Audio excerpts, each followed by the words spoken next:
All right, thank you everyone for being here. Most of you know me, I'm Ayrton Coles here with UT, CTR, Traffic Signal Academy, I guess. We always try to bring people to help you out with what you do in your agencies, all right? So Ben McCawley from Synapse, and he's gonna go ahead and in a little bit and explain about the, you call it mommy? Yeah, mommy. All right, so he's gonna go ahead and explain about all of that in a little bit, and I'll let him introduce himself too, but thank you for being here. Yesterday, we had the same class in Johnson City, and I can tell you, you guys are in for a treat. All right, this was a great class that he put yesterday. We have another one in Nashville tomorrow, and then he is going to be going all the way to Memphis on Thursday. All right, so thank you so much for the partnership and being able to do all that traveling, right? The weather's nice now. I'm going, the weather's going that way, we're going that way. That's right, that's right. Okay, so if you have, one more thing, I have a kind of a hard finish at 12. But it's just because I have a meeting at UT. I'm gonna let Ben stay here. If you have questions, you guys stay with him as long as you need to. Okay, just because I leave, you guys don't have to leave at 12, right? Just go downstairs, leave your name down there, and that's all we need. Okay, so thank you again. Thank you guys for being here. If you have questions, just acknowledge also Tim Reed from Temple is here. Eric Seabrook from Trafficware is also here, right? Okay, so thank you for all the cities that are attending, and University of Tennessee is also here, so that's good to see. So I'll talk to you guys during the breaks here. I'll try to get some donuts for you that I forgot this morning. Well, yesterday we both got donuts, so we have way too many that's donuts. right. And the rest of the afternoon, we didn't talk about, oh, who's gonna bring the donuts? So, as he was saying, we're now part, the companies you see here are now brands. They're not companies. We're not separate. We're all under the umbrella of Synapse ITS, Hermana, Polera, Eberly, Reno. Eberly is also, I'm sorry, I didn't have Reno, Diablo in Reno. Eberly and Reno are the same. If you have any Reno monitors, we'll talk about that. If you have questions, they're somewhat similar, but just a different screen. I always say the difference between Eberly and Reno is one's Apple, one's Android.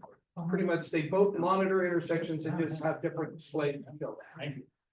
How does this work into the reason why we're, as I said, we are now a brand, and this is our mothership or mommy, and we want to be the ITS capital. If you have an issue, we have a solution. If you have school zone problems, we have a solution. We got the RRFBs. We also have wrong way drivers. So if you're having problems with people getting on the freeway going the wrong way, we have a solution for that.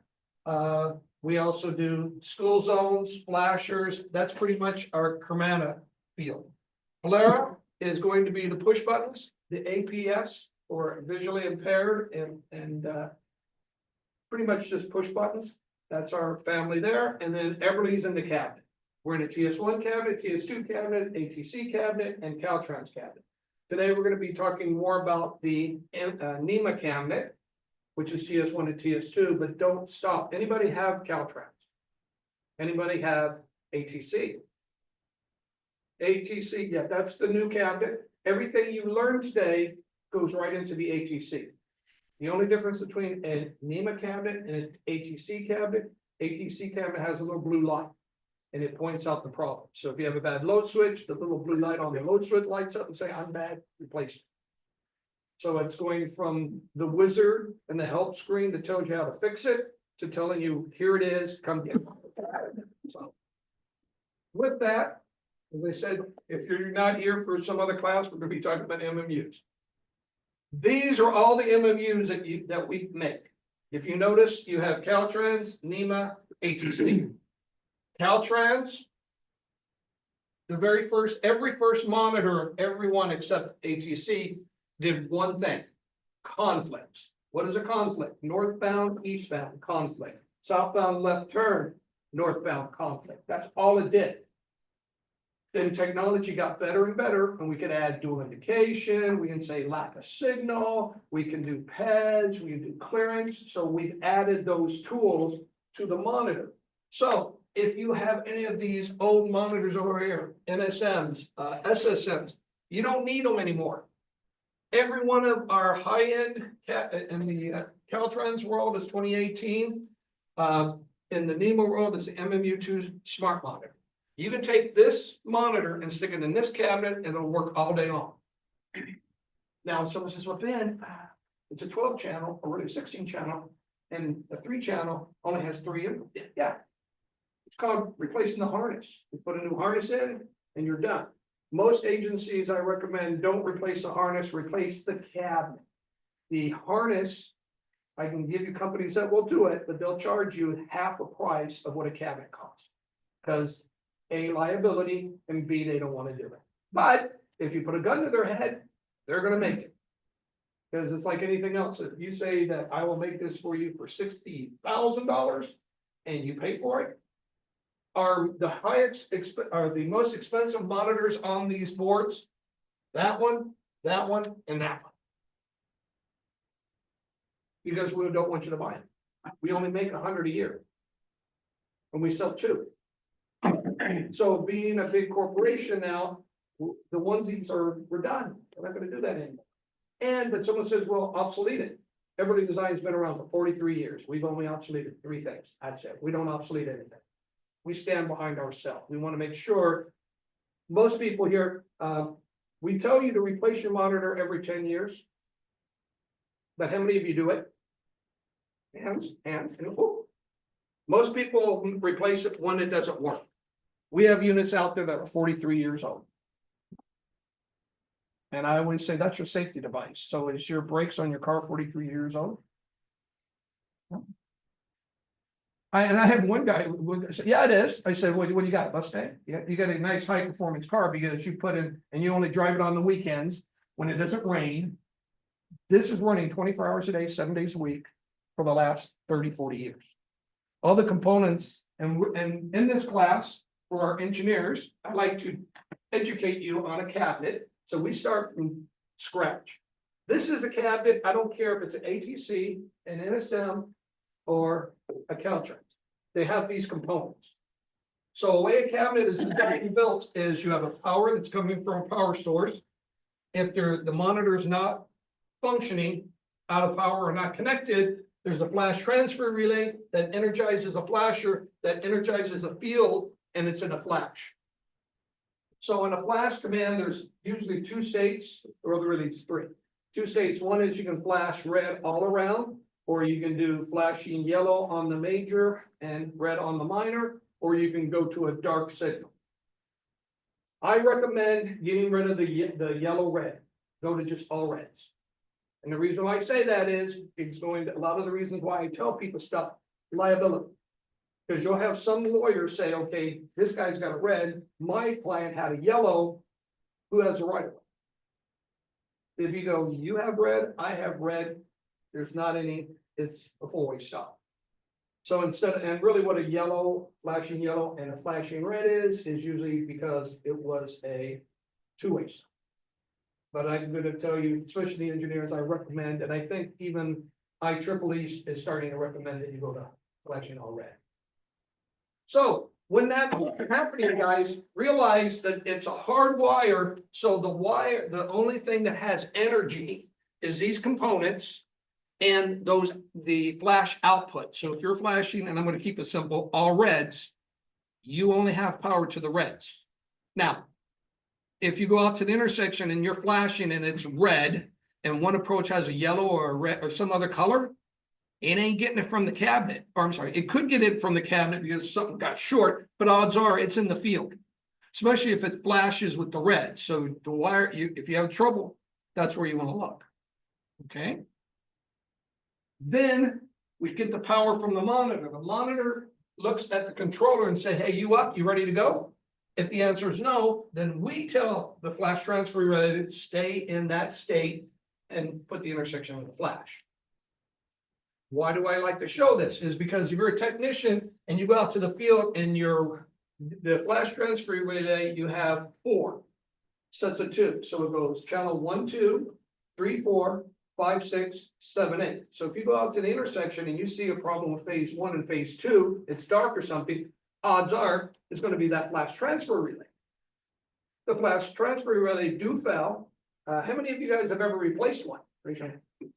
How many of you replaced? Less than 10? A lot?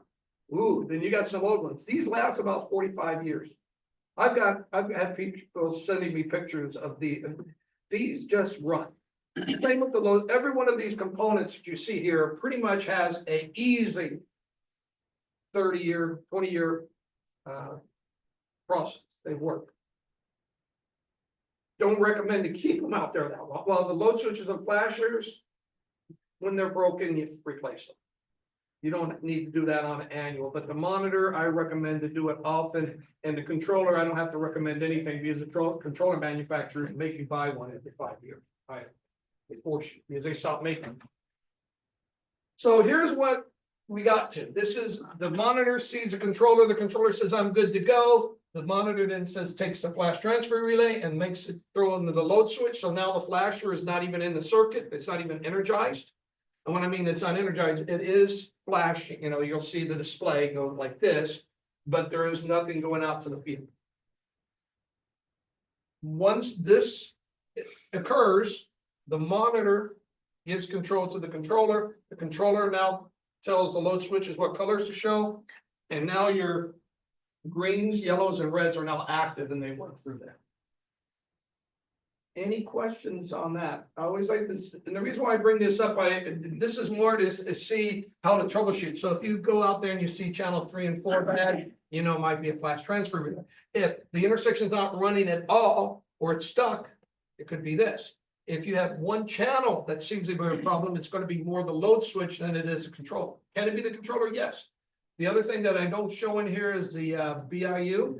The reason why I don't show the BIU in this is because I wanted to tell you to go across the disciplines. So TS1 cabinet doesn't have a BIU. Caltrans doesn't have a BIU.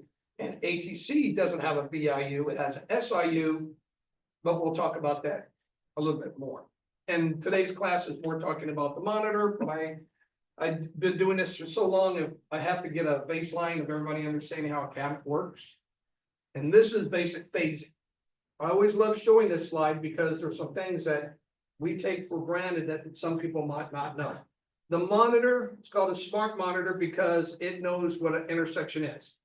The numbers 2, 4, 6, 8, your even numbers are usually your straight, well, should be your straight through movement. The monitor thinks it's a straight through movement. 1, 3, 5, and 7 is your left turns. There's pairings, and we do the 7-11 rule.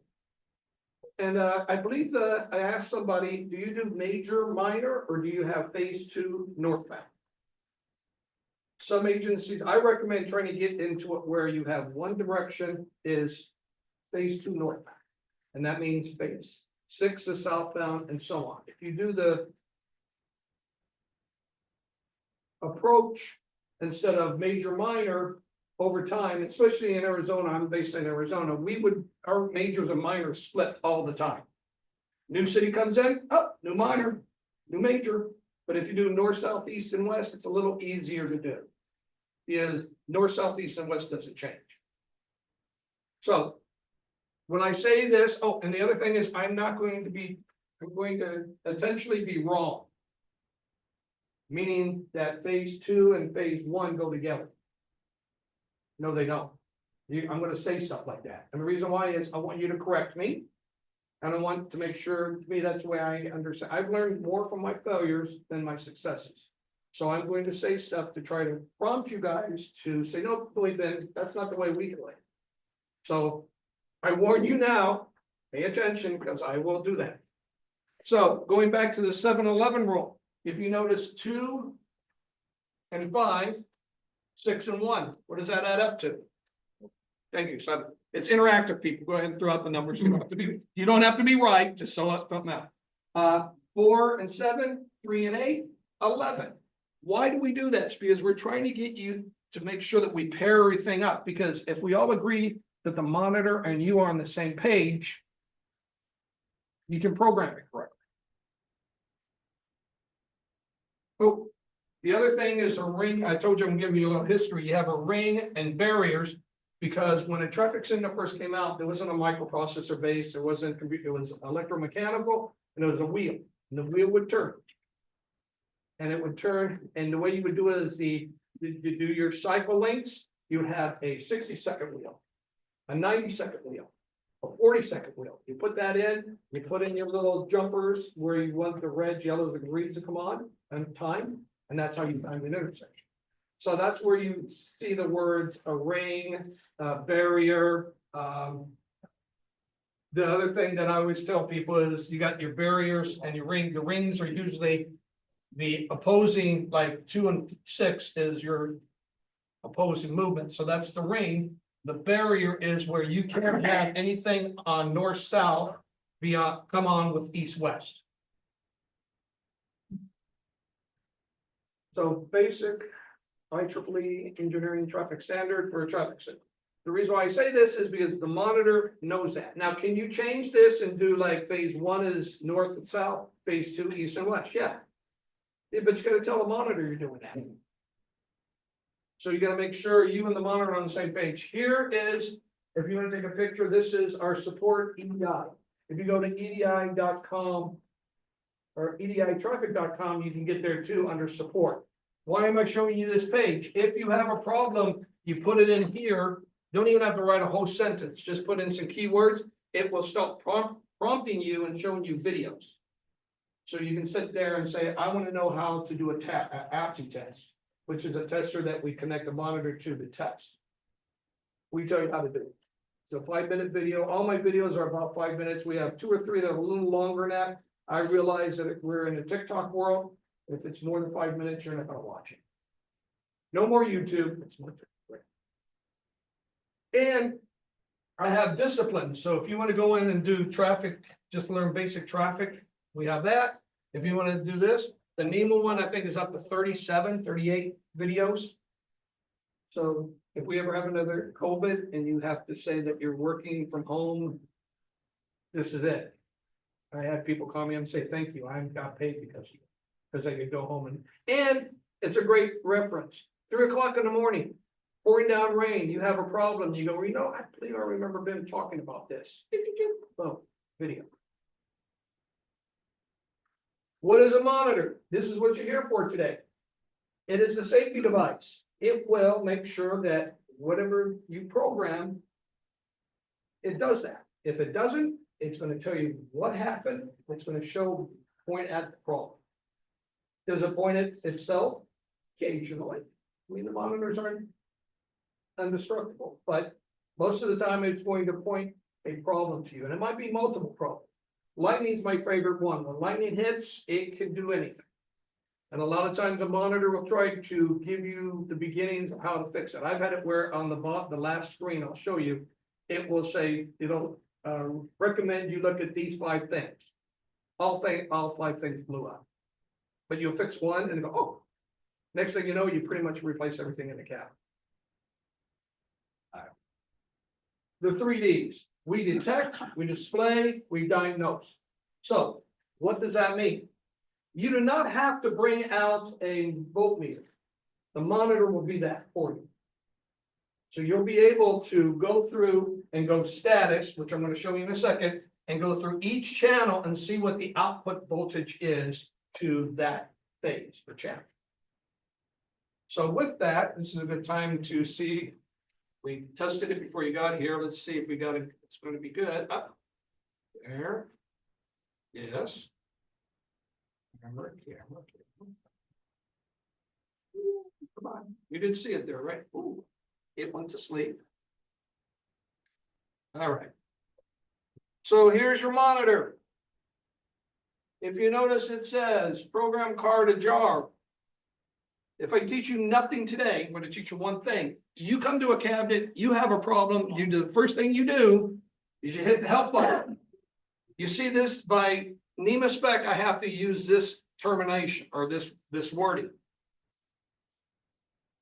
In English, when you hit the help button, it tells you the program card must be installed at all times.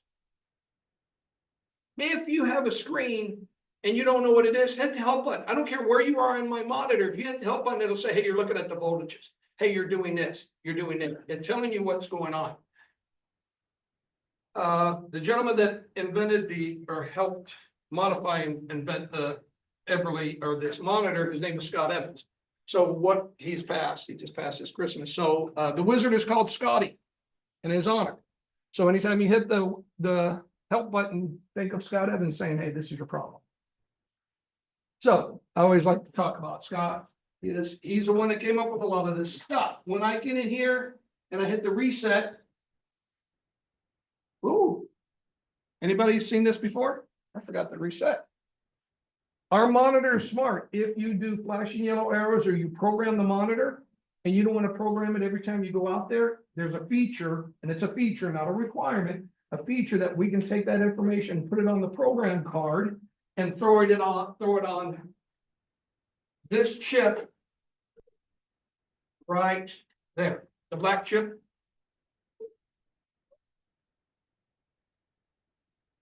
Why is this great? Because if you set up a monitor out in an intersection, flashing yellow arrow, and you have someone go out to replace the monitor because it's bad, you pull this out, you put it back in, and it's going to ask you that question. Now that is a feature, meaning that I'm going to go right now. And what I recommend is when you put an intersection in for the first time, that you go, hit the reset, take the program card out, hit menu, set view config, and you want to hit next until you get to set factory default. When you do this, it's going to say, are you sure you want to do this? There's some stuff in here. Are you sure? The answer is yes. And we will usually point at the arrow that we think you should answer. And what I mean by this is, are you sure you want to do this? Changing this is pretty big. And of course, yes, because I came up with that feature that I didn't want. So I'm going to go next. And it goes set, I hit there, and now I'm back to factory default. I'm going to hit reset, and when I put the card back in, anybody have a guess what is it going to ask me if the card is there? Or if it matches? No, I got another problem. Or one fault. This is this cabinet, and if you notice, it isn't a cabinet. It's a. I'm going to move on a batch. It has one connector. This cable that you see here, you can make for free on the website. Support. Type the word cable, and it'll tell you how to make one of these. What's nice about this is you can have a monitor in the cabinet running, and you can have another one that you can program and look at. So if you want to match them, you have a way to do it. People, I've had guys say, I want one of those, $500. And they go, oh, I can make one. But you'd be surprised how many people go, I don't care, $500, I'll buy $500. Whatever. Well, and if you want to talk to temple.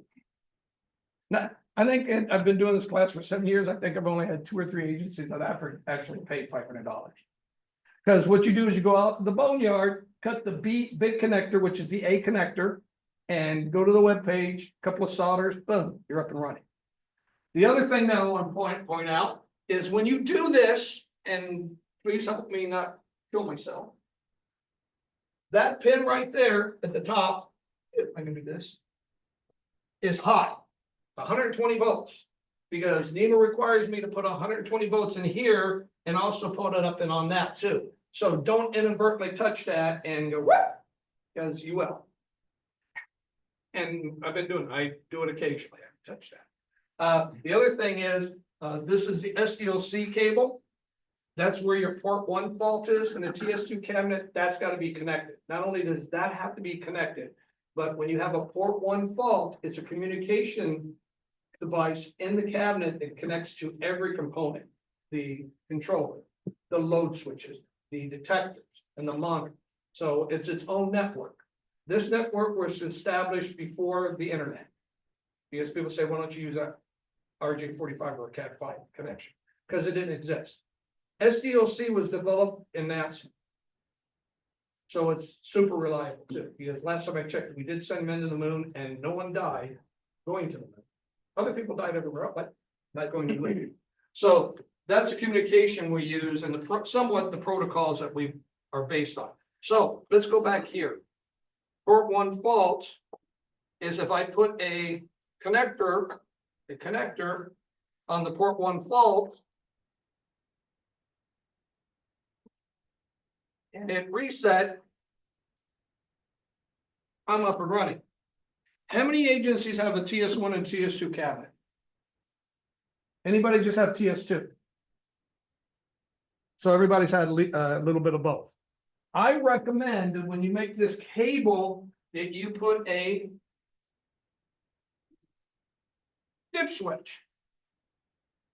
So right now, this switch is tied to ground and to HH pin. The HH pin on this connector is what we call the type select.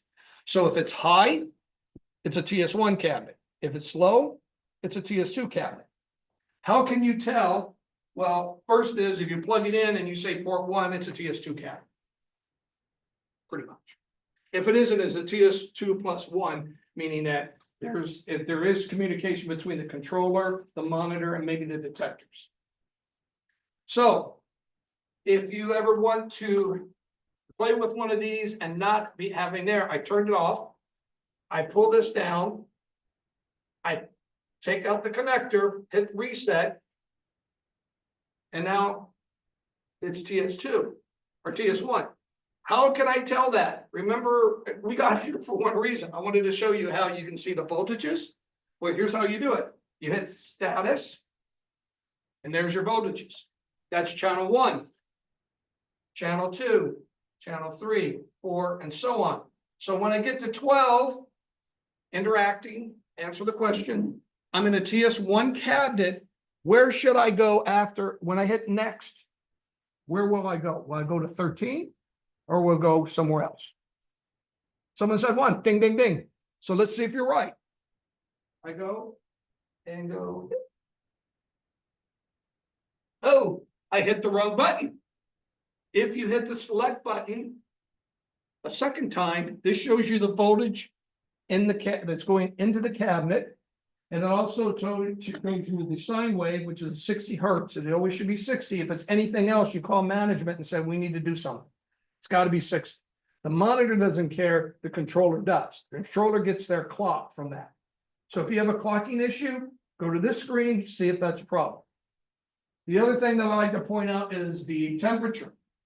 The temperature is in the monitor. So I always say give 5 degrees up or down from that to get the ambient temperature in the cabinet, which is then 5 to 10 from out in the field. Does that make sense? Because in Canada, I'm going to tell you the average temperature runs in about minus 20. You go because if it's minus 30, our equipment, our monitor will usually last longer than most, but the spec is minus 30, 175. That's the range. And you want to see that. The reason why I bring this up, the two things I always point out is that make sure it's 60 and make sure this makes sense. So if you go out like in Arizona, I open that up and it's 160. Okay, makes sense. It's 120 outside. But if I'm in Canada and it's sub-zero or 0 and it's 80, 90, 100, you probably have a problem. Or you're going to have a problem because something's heating up. Now, could it be the monitor? Yes. But it could be something in the cabinet too. And I say that because the funny thing is I had a guy call me up in Canada and he said, my cabinet's not working. I said, what's the temperature? Minus 50. I said, grab the monitor, grab the controller, put it in your car, heat it up. And he goes, what do? I said, you lost power. And when you lose power, it's going to get cold, heat it up in your car, put it in there, then you should be good. And then once the intersection's running, green, yellow, red, it will generate hopefully enough heat to take care of that. If it doesn't, you take a 100-watt incandescent bulb, you put it in there, leave it on.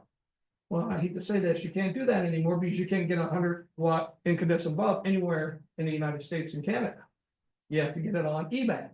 So 2 years ago, a guy calls me up and I said, go get it. And he calls me back and goes, I can't get an incandescent bulb. I went to the store in Phoenix and I'm like, wow, you can't get an incandescent bulb.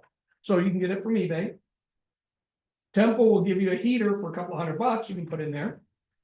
I recommend the bulb, but you know, if you're gonna pay for that, I mean, technology is great because we've moved on. But there's some things that we're losing because to me, being $5 for an incandescent bulb is still better than 120 for And you can still get it on eBay and Amazon in condition bulbs. It's the only place I found them.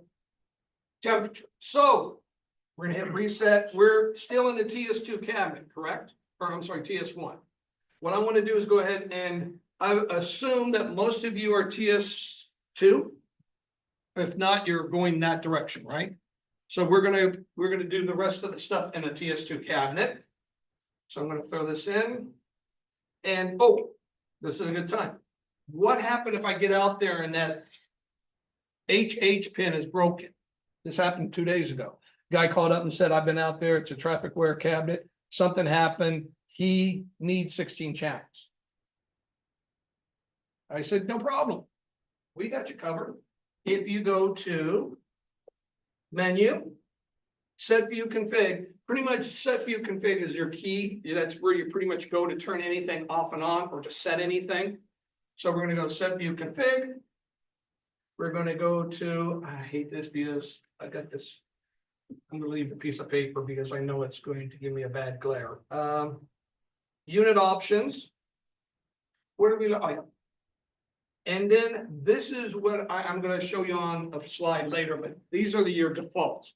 These settings will be defaulted a certain way for NEMA spec. There's 2 settings that I recommend that you turn on, but they're features, but they're not features you have to. So meaning that when you hit the factory default, these features have to be turned on. Those are program card memory and LED guard, which we're gonna go down, but we're talking about, I have a problem where I need a 16-phase cabinet. Anybody know what I should turn on? Type or force type 16. When I do that, I just tell the monitor, you're in a TS2 cabinet. Don't even look at your XX or the T or HH pin. Good and bad. Good because you can now get the intersection to run and you can leave. Bad because really there's something going on with the cabinet. You need to fix that HH pin. So I say, go ahead, turn it on and then leave. Go back to the next day and say, hey, we have this problem. Tell management you have a problem. Let them decide if they care or not. But, and when I say tell management, and this is what, where's it at? Here it is. This is how you tell management. A text, an email, something physical. Because if something comes back around, they like to point at people. You can say, oh, I sent you a text on that thing. Picture's cool. I mean, how many of you guys get assigned a camera a phone for work? You have a working phone. If you don't have a working phone, you have a personal phone, you're still covering yourself. Use it. Take a picture, do what you do. Videos, when you get out of the car, you are being recorded. I'm gonna let that sink in because I'm going to tell you right now, there's some little kid out there doing TikTok of you because they're hoping you get electrocuted or you get hit or you fall out of the bucket truck. Am I wrong? If you don't believe me, Google it. Traffic tech. You'd be surprised how many videos are out there of you guys. So know that going out. And the reason why I said that, the other one is, do you have logs in your cabinets? A log saying you open the cabinet or whatever? Or if you don't, make sure you have a log. Because what will happen is management will come back to you and say, hey, 6 months ago, we're getting sued. 6 months ago, we have a video, someone has a video of you getting in a cabinet. And an accident happened 2 weeks after that. So now they're saying that you did something and then that's what caused the accident. So if you keep a log or keep at least a record of what you're doing, you know what's going on. When I was your age, I had a logbook. I went to the bathroom. I mean, literally, I log stuff because once they come back, once you get asked questions, you're not going to remember it. And it's nice to at least have a note. And as I said, with today's technology, you're recording. You'd be surprised how many people pull that chestnut up. Oh, we have a video of someone, and of course your truck has a number on it. Some of you guys, I don't know, at least when I was in Chandler, you were required to have an ID badge on at all times. You always had to have an ID badge after 9/11 and then, 9/11 really pushed it. And then also the senator or House of Representatives that got shot in Tucson. They want everybody to know, yeah, you are a city employee and you represent the city. So with that, people can backward, you know, they got a picture of you with your ID and they can say, hey, Jeff was out there. Does it happen? Yes. Does it happen all the time? No, but I'm telling you, it's out there. So this is where you force it on. You hit this, which is select. Select is an on-off. And then when you're ready, you hit exit. And then it's going to ask you, do you want to set this? The answer I'm going to put on there is cancel or no, because I don't want to set it, but I want to show you the features there. So now we're still on a TS1 monitor because my SDLC is not on. I'm going to go ahead, throw the switch. It ain't going to do anything because when you change something, you have to let the monitor know you changed something. So hitting the reset says, hey, monitor, I changed something. Now what you see, port failed.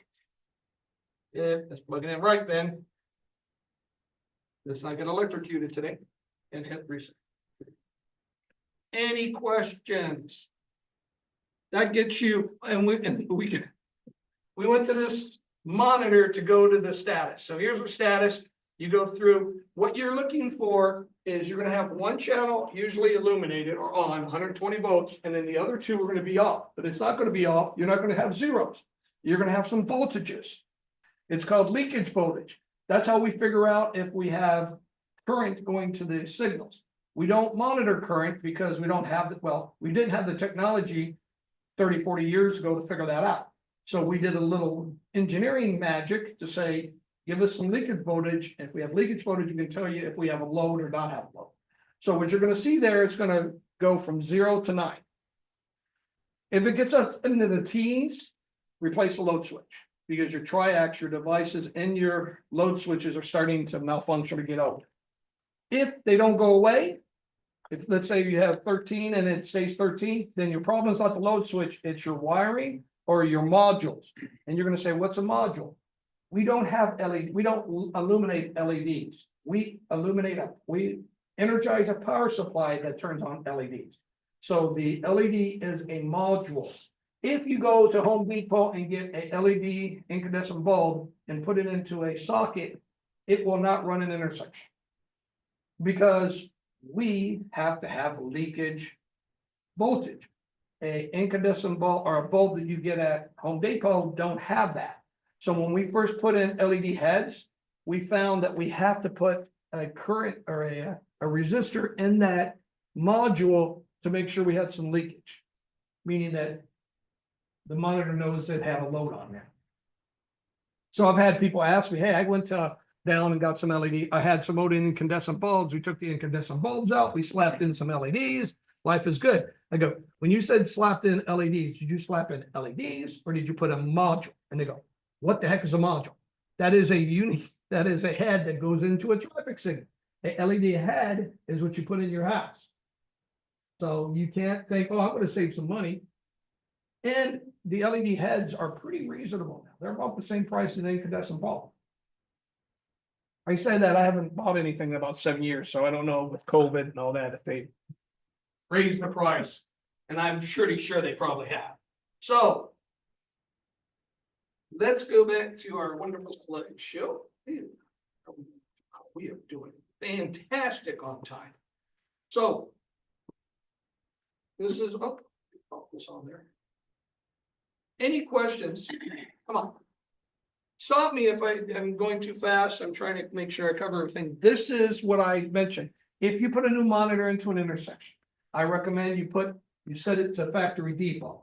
Why? Because the monitor could have been in a T intersection, and you're putting it into a flashing yellow intersection.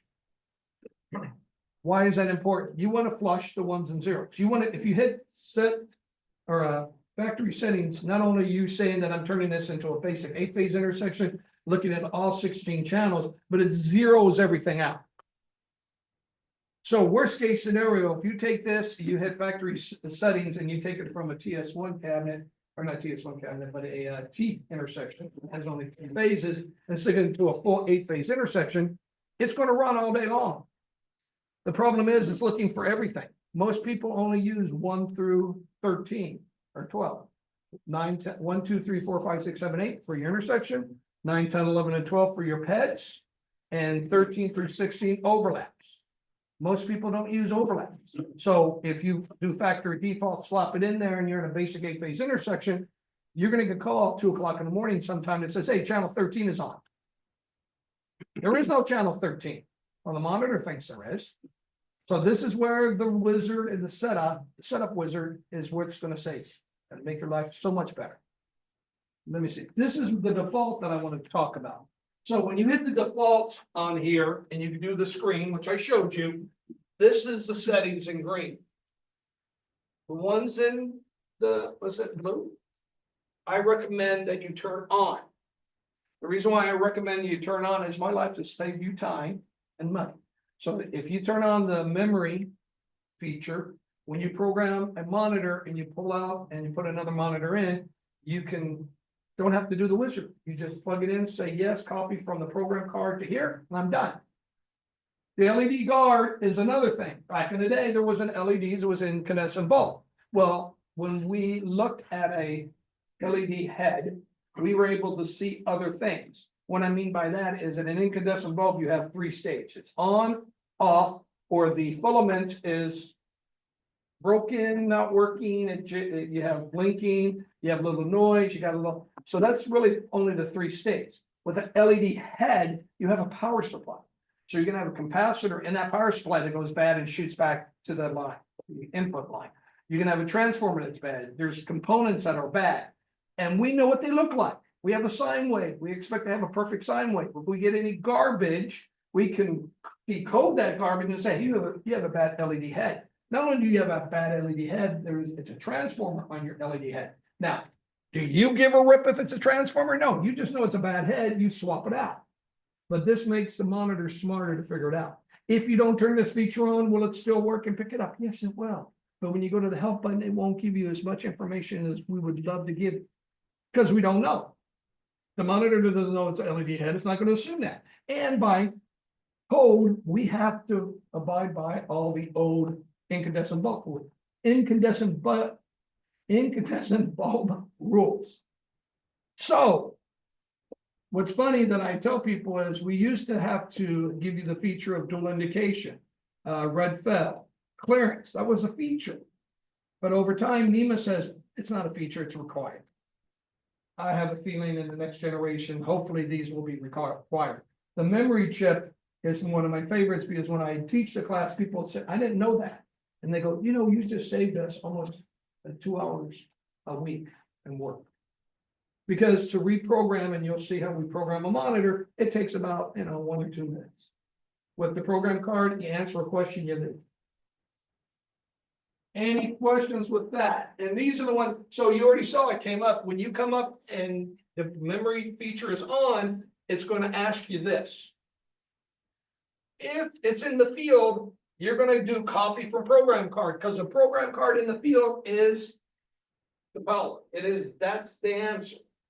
If you inadvertently take this, so picture this, you took an old monitor out, put a new monitor in, and you did this, the new monitor you put in, you just saved it onto that program card. So now you lost it. And people, oh geez, what do I do?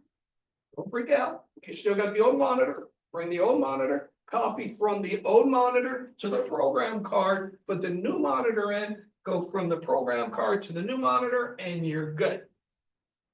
Don't have to worry about doing the wizard, ask the 4 questions or anything, you're good. When you do this and you hit reset, it's going to always do this. And that's going to tell you, hit the help screen, it's going to tell you exactly what's going on. The monitor does not match your program card. Are you sure you want to do this? You got to push and hold the reset for 3 seconds, and then it's going to take that change. So when you say, I'm going to make a change, it's going to ask, are you sure you want to make the change? Because remember, we're trying to make sure that second question before you're sure you want to do this. Push and hold, boom, you're up and running. The other thing that I like to show here is when you update the firmware, and the reason why I bring this up is because during 2020, we have a little thing called COVID. And we have a chip, and I told you the chip.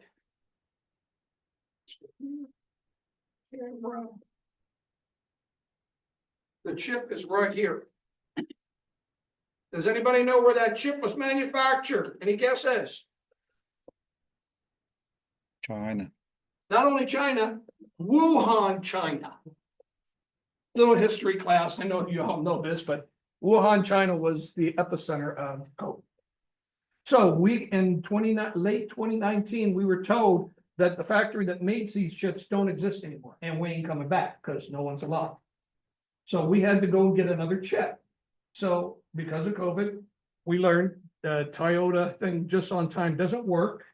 You have to have more than one supplier. So we made sure we got a chip from Taiwan, Mexico, and Canada. We have 3 places we can buy our new chip from. Why am I even bringing in any of this up? If you use our feature, you're going to have old monitors out in the field. If you have a card that has this logo, tell me it's there, right there. If you see what it says you need to update your firmware to XXX 7.5. So 7.5 or higher. I have a couple $1,000 I put on the table. I guarantee you most of your monitors are 7.3s. Now, if you bought a new monitor in the last since 2020, 5 years, you're going to have this on every one of your program cards. Why is this important? Because if you put a new monitor and then you do this, life is good. But if you take one of your old monitors and put it in, and it has this program card and you put it in there, you're going to get it to where it says, if you use a memory feature, if you don't use a memory feature, you don't care. But if you use a memory feature, it will not allow you to do anything because it doesn't even talk. It even tells you that the chip won't talk. We're on the different world. How do I know what my monitor is? We tell you everything. Remember, I told you, you don't have to pull anything up. Set view config, and then you want to go to, anybody got a guess when you tell me when you think I should stop? Can you pull the screen down? Yeah, just move a little bit. Right there, right? Oh, Okay, full thank screen you. down. Well, yeah, you can't see anything, can you? Thank you. Oh, thank you once again. You got to help me, guys. So I'm going to hit firmware version. 2 things you're looking for. We moved from Arizona to Texas. It's like moving your house. We moved our kitchen, and we have a spatula in Phoenix, but we sure can't find a spatula in Texas.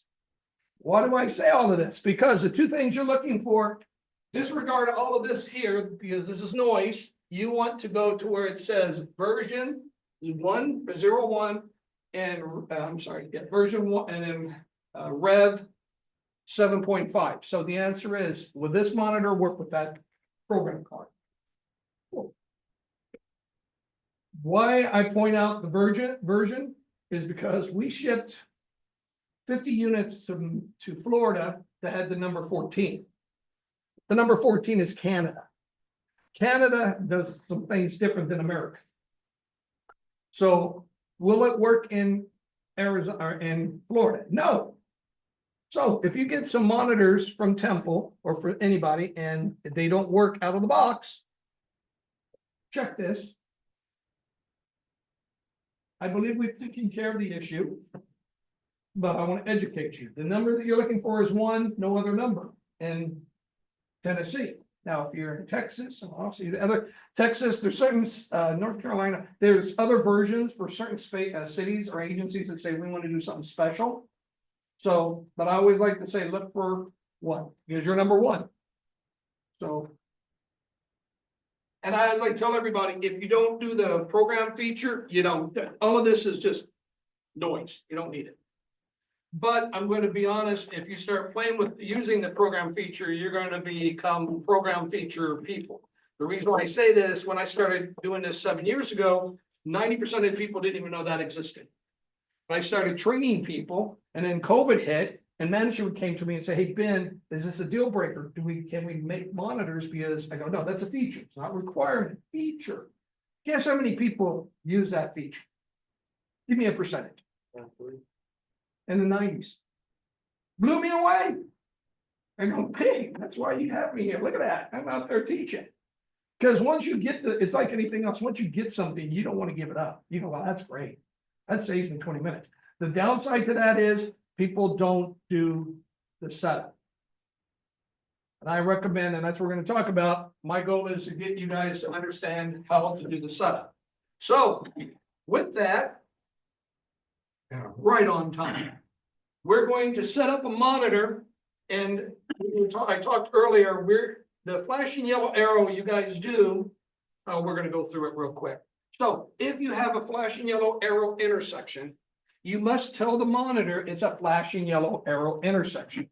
The setup wizard will ask you 4 questions, and one of the questions is it FYA, flashing yellow arrow? You know that it's a flashing yellow arrow, so we have a special menu for the flashing yellow arrow. If you don't have a flashing yellow arrow, what do? You don't do that. If you do the wizard first and then the flashing yellow arrow, the monitor will know what's going on. If you do it that way, you won't know, because when you go to setup wizard, it will tell you stuff. No, oh, that channel is a flashing yellow arrow channel. If you don't do that first, you don't know what the monitor does, but you don't. So with that, we're gonna do a flashing yellow arrow on one phase, and I need help. My phase is gonna be 1. So phase 1 will be a flashing yellow arrow. Phase 3, we're not going to have a phase 3. We're just gonna skip it. No protected movement, no doghouse, it's just gonna be normal. Phase 1 is flashing yellow arrow. Phase 7 will be a doghouse or a 5-segment head. Red, yellow, green ball, yellow arrow, green arrow. Okay? And then the rest, of course, is 2, 4, 6, 8 straight through movement. It's good. So 1 flashing yellow arrow, 7 doghouse. We said 3 we're not going to use. We'll make 5 a flashing yellow arrow also. So 1 and 5 flashing yellow arrows. Any questions? Everybody on the same page? Oh, we haven't talked about the pets. Where are your pets? And then this is a question to you. Where do you put your pets? Is it 9, 10, 11, and 12? Or is it 13, 14, 15, and 16? 13, 14, 15, and 16. What do you guys do? Do you know? Help me. When you see the cabinet, well, do you have a cabinet that has 16 channels? Pretty sure it's 9 through 12. 9 through 12. In the NEMO world, it's usually 9 through 12. You have it at 13 and 16. I have $1,000 I'll put on the table. One time you were Caltrans. Because in Caltrans, you shake your head, no, I can almost show you in history. The reason why is no one ever puts pads on 13, 14, 15, and 16 unless they're forced. Oh, I'm sorry. No engineer will put 13, 14, 15, and 16 unless they're forced to do so. And the only reason why you would do that is because Caltrans, when you had a 12 phase back in the day, there's only 12 channels. They would take 1 through 8 would be 1 through 8. The 4 PEDs would be 13, 14, 15, and 16. Because I mean, the reason why I say that is, and I've had people, and I always love playing with people because they say, really, I go, I'll find history to show you that that's what happened. Because I'm sorry, you just wouldn't go, oh, we're just gonna call it, why don't you just call it 17, 18, 19, and 20? Wouldn't it make sense to go 9, 10, 11, to 12, the next 3, 4 numbers? So the reason why Caltrans did 13 through 16 is because they wanted to be Caltrans. Caltrans in the state of California and state of New York created a thing called Caltrans. And for those that have never seen a Caltrans monitor, here's one of the newest ones. This is a Caltrans monitor. There is no program card anymore. We put the key in. I can tell you a bunch of history about why we did that, but the monitor, this is coming, baby. And the MMUs, we're gonna start doing it because you know why? No one knows how to solder anymore. This last year, I'm gonna start a class on how to solder. I go places and I look at it and they bring out a program card and I, oh my goodness. The blowtorch don't work, people. A plumber's soldering iron doesn't work. Plumber's solder doesn't work. So we're trying to get the technology, we're going to the key. Anyway, the reason why I like telling this story is because I want people to realize that. So we're going to do, you do flashing yellow arrows, correct? No? Nope. Used to. We're going to say for this setup that our flashing yellow arrows will be, our PEDs are on 13, 14, 15, and 16. Okay? Work with you guys. It's just, 13 is 9, Anyway, the reason why I say that is we're going to also do the flashing yellow arrow. So you're going to go to menu and and you can see that, right? I'm still screened and trying to, there we go. You're going to go set view config. You're gonna whip through here and get to where you see. There's a wizard. Do we do here? No. Go to FYA. And we do that one first. Okay? Now, I'd love to tell you the story. Why isn't this part of the setup wizard? Because Scott was lazy and said, if you're going to do FYA, you would go to the FYA first, right? No, if you don't tell your customers to do this first, they're going to do what they're used to doing, the flashing yellow or setup wizard, and then do FYA. Will the monitor work? Oh, like a champ, but you guys won't know. And I'll show you what I mean, because the monitor will tell you when you do stuff. So in this case, help me, we said 1 and 5, right, for FYA. So first, we gotta pick our discipline. So I'm gonna go select. And we were in Johnson yesterday. Where were Johnson we at? City, Johnson City. Yeah. Johnson City has K and L. They use 13 through 16.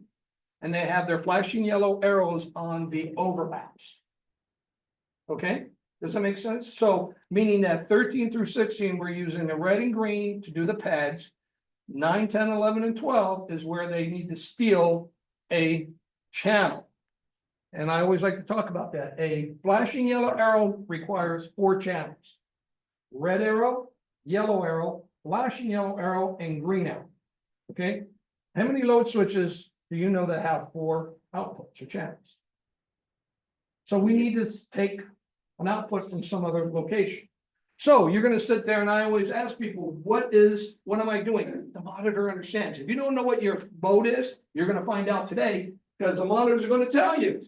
This is mode A. Mode A is you take the red, yellow arrows and the yellow flashing arrow and put it on channel 9. You put your greens on 1, 3, 5, and 7. Where's my protected movement? Up there it says protect G 1, 3, 5, and 7. I haven't done this in a while. What the heck happens when I push the help button? Tells you in English. Protected channels are on 1, 3, 5, and 7. See the arrow pointing down? Means more information. Hit the help button or next, and it'll tell you, oh, red, yellow, and flashing yellow is in 9, 10, 11, and 12. This is for our engineers. And this is specifically for mode A, right? When you said This K, is K and F, mode A. you have 12 different That's right. ones, right? This is mode A. We have 12 different versions. I don't know what you use. I know what I didn't know. Johnson City didn't know what their letter was. They do now because the monitor told them. I wanted to show you that if you hit the help, it's going to explain to you in English how this works. Is there arrows? Yes, there is. Keep on pushing till the arrows tell you not to push. Now, this is for my engineers. This is for the LS1. Green is referring to the controller manufacturers. Are all a little different, but this is telling the engineer that this is how we physically wire and program the controller. Forgot to do this yesterday. I couldn't remember what it was. It tells you how to do it. Do you guys care? Because when we first did this, you need to know that. Now the controller manufacturers say you're mode G. You're done. But I want to show you that this information is all there. And I'm really pushing my favorite thing, the arrow. If you see the arrow, keep pushing it. See what it tells you. You never know what's going on. See? And then it goes back. To get out of the menu, the best thing to do is hit exit. To really get out of anything on the screen, exit's the way you get there. Or to answer a question, exit. So we're going to go back. In Johnson City, they use, oh, this is a good point. If you get a monitor and you don't have mode B, mode D, or mode H. Anybody know why I wouldn't show you that? Look at the monitor up there right now. This is mode B. What does mode B have to run? 16 channels. 13, 14, 15, and 16. In the TS1 cabinet, do you have a 13, 14, 15, and 16? So I'm not going to, the monitor's smart. It ain't going to show you something you can't wire. This is to help you figure out where I put my wires. If you notice, we're not flashing a Y down here because there is no Y output. There's a red, a yellow, and a green output. So we say you're going to take the flashing yellow and put it to the green output.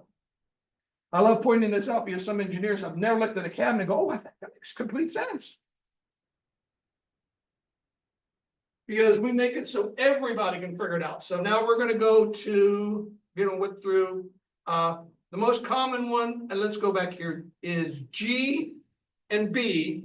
But I'm finding out in Tennessee, you guys like L and K. So I'm gonna get down to I, J, and K. Now, remember our load switches on 13, 14, 15, and 16. Meaning I have to use my overlaps. My overlaps are on what channels, guys and gals? Sorry. Help me, say some numbers. 9, 10, 11, and 12. So that means that we're going to take the flashing yellow arrow and put it on the green. One of the biggest things that you see is we got the red, yellow, green here, which is normal, that you would think is normal. It's not normal to the monitor because the monitor needs to know that what's protected and what's protected permissive. So right now, we're saying that yellow and green is protected. It's not protected. But we have to tell a monitor that. Because people say, well, red's a protect. No, red is permissive. Why? If it's red in all directions and it stays red in all directions, what do? We're way stop. Last time I checked, that's permissive. So, because of that, we're doing something that's not truly standard. So we're remapping the monitor, which is fine, but I always like to tell people, this is what you're doing. Whenever you look at our manual and it says remapping, go, whoop, we're not doing a standard. It is a standard, but it's not normal to an 8-phase intersection.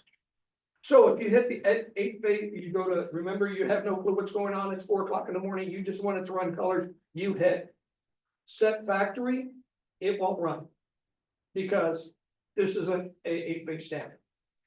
Hey, Ben, can you go and tell them your recommendation again because of liability, because of this standard and Yes. remapping? So the reason why I say the remapping is there's nothing wrong with it. Don't be scared, but I'm telling you this reason, because if you take a monitor and default it to factory settings is a standard 8-phase intersection, meaning no remapping. When you go to this this channel here, this mode right here, you lose it. So I don't recommend that you go out 3 o'clock in the morning, hit factory settings and leave. Because I'm teaching you how to answer the questions.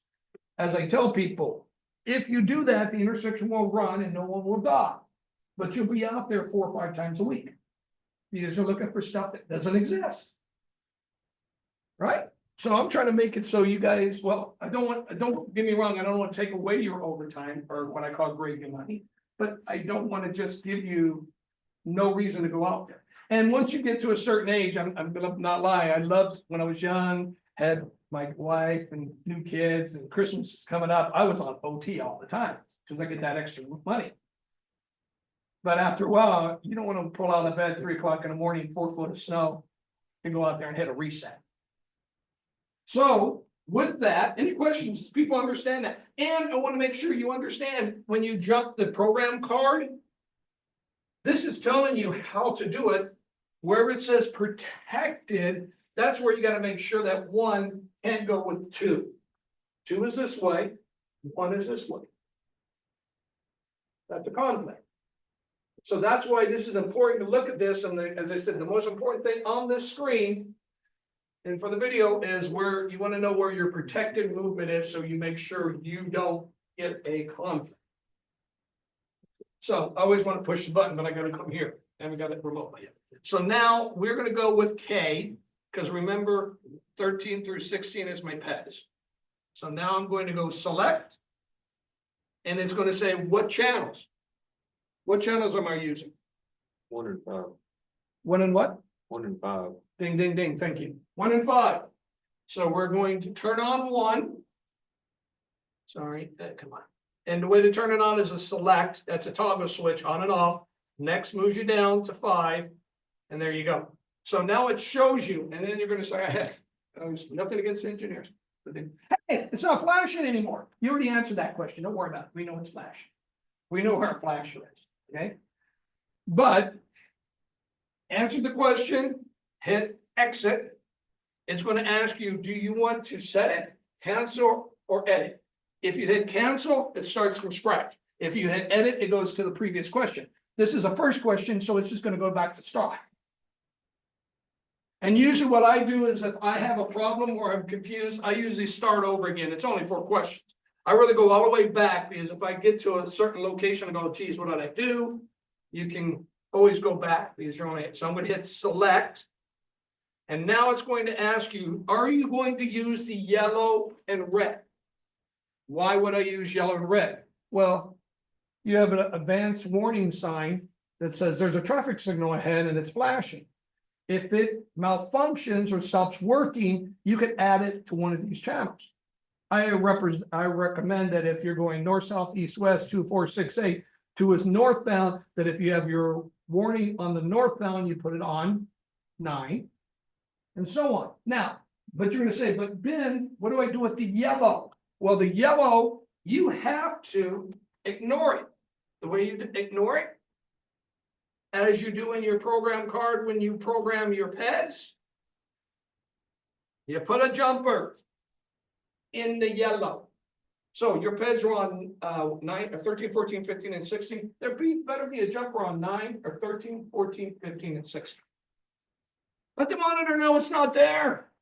If you don't, it's going to throw a failure sometime during, a snowstorm or something. It always happens at the worst time. I'm just gonna tell you, it always does. Why? Because the humidity has changed. The humidity's there. Or my favorite is critters, varmints, rats, moles, all the other things. And Arizona, snakes. To this day, when I walk up to a cabinet, I hit a cabinet. Anybody know why? Rattlesnake. You make noise, they make noise. And usually what I do, and I love doing this, I usually go and I hit this and you hear, hey, John, come here. Come here, John. Open the cabinet for me. I can't get it open. Don't get that sweet TikTok money. I'll make some cash. Well, I'm not gonna have that little 15-year-old on the corner videotape. I'm gonna make sure I get a better video. Because video, the best video is the one that gets the most hits. So when we're here, and I forgot to mention it, but I love showing it, see where it says 8421? Remember I told you the monitor goes to the controller and say, are you good? When you power up the intersection, there is a wait time for the monitor to wait before it asks the question, are you good? NEMA requires to have a controller up and running in 6 seconds. Anybody got a monitor gets up in 6 seconds? The answer is no. The reason why I say that is the processors that we put in the controllers, it takes at least 3 to 5 seconds just to start their operating system, and they have to go. So what I recommend, to save a little cash, is you jump 8 and 4, give yourself 12 seconds for the monitor to see the controller up and running. If you want to make some free money, OT, take 8 and 4 off and let it do 6 seconds, and I guarantee you'll get 1 or 2 calls a night to just go out there and hit the reset because you have a power outage and it came up and down. So let's say you have a power outage and you Yep. don't have any batteries or anything.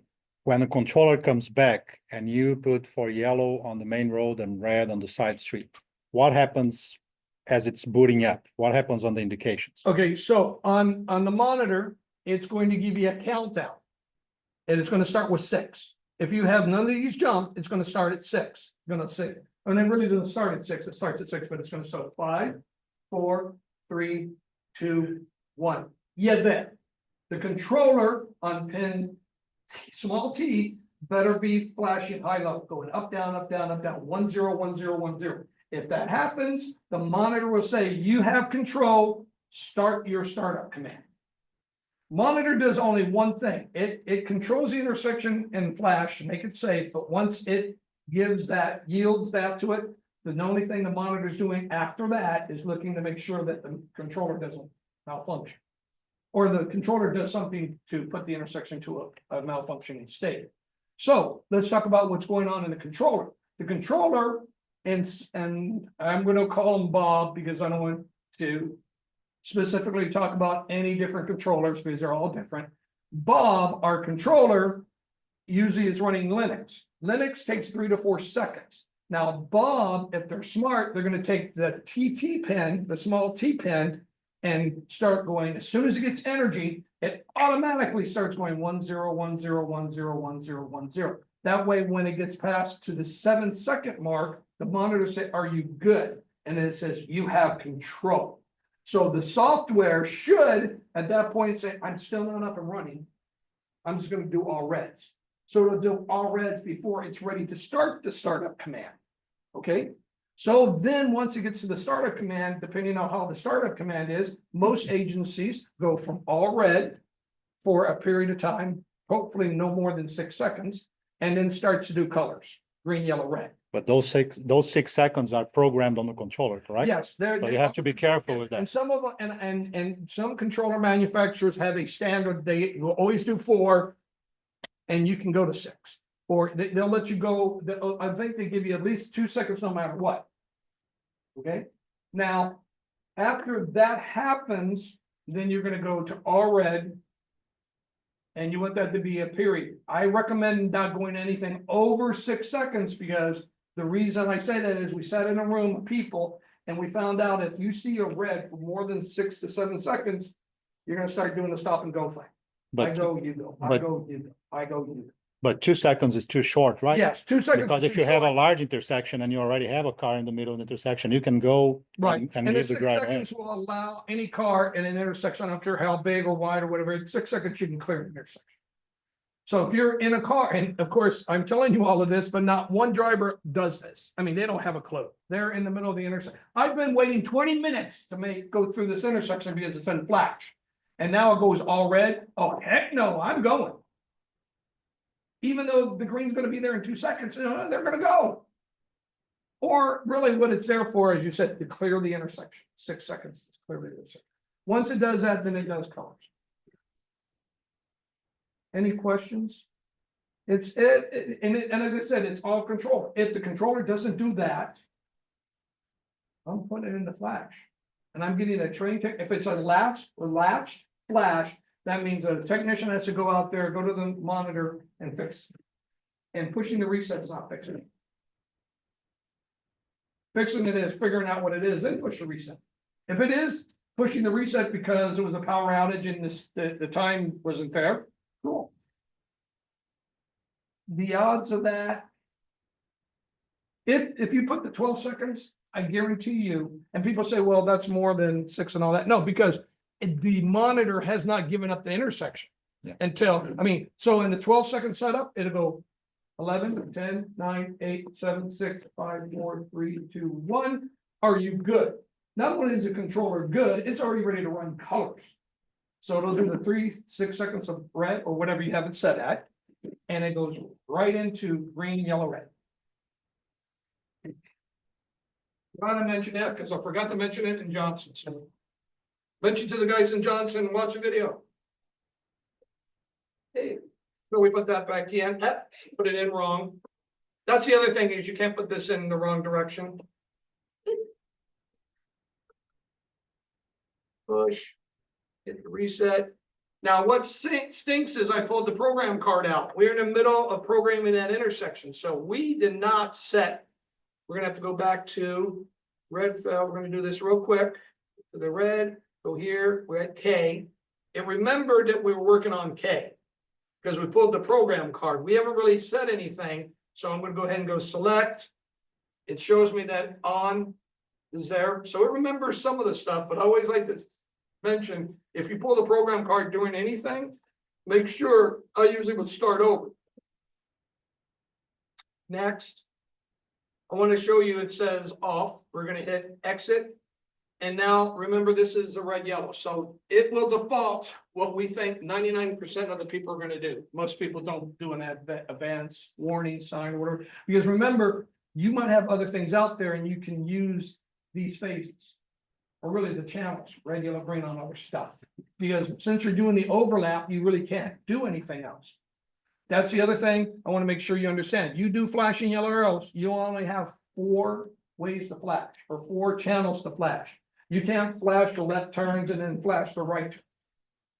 You can flash the left turns and have a protected permissive movement for right turns. Can I do left turns and rights? Can I do 2 left turns and 2 right turns? Yeah.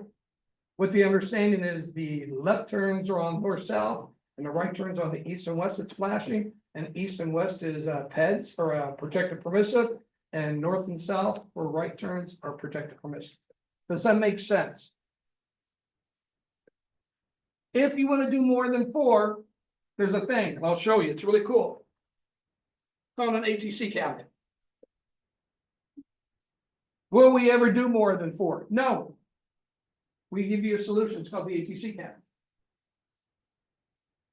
Can you do 8? No. Yeah. Like he just said, why? No. ATC cabinet. And if people say, Ben, you're trying to sell that. No, I'm not. I'm giving you, what's your problem? I'll give you a solution. This is a solution, not that. Not rigging something that's 40 years old. Time to embrace the future, my friends. That's what it's there for. We are not going to remodify the past. We're going to so the newer monitor, if we got a new MMU monitor coming out, you say we did or didn't, it will still do everything it can do, but we're going to take advantage of the chipsets, and because the reason why we're changing the monitor is because we can't buy stuff. Remember that Wuhan, China thing? We sat down and went, do we have a problem in that unit? What do you think the answer is? Yes. So we're in the process of fixing that. We do not want to have you guys wait 6 months to a year to get a monitor. Because the chip is sitting out on the dock in whatever, Los Angeles. You guys didn't really have issues with shipping in the East Coast, did you? I don't think you did. Excellent. All right, here's a due question. What is the flash rate? NEMA requires the flash to be on half a second, on, off, on, off. If it's 40 seconds faster or 39 seconds slower, we put it into a fault. If you don't care how quick it flashes, this is where you turn on yes, we don't care. The second one is really important, and it's a feature, but it upsets me because it shouldn't be a feature, a yellow trap. I recommend you turn on the yellow trap. Because I don't know the engineer, you can do a yellow trap. If you do a yellow trap, I got a video, and I'm not going to really show it, but I'm going to show you the slide. The way you can do allow a yellow trap.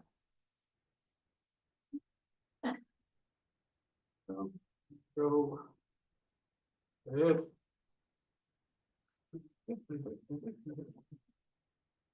right there.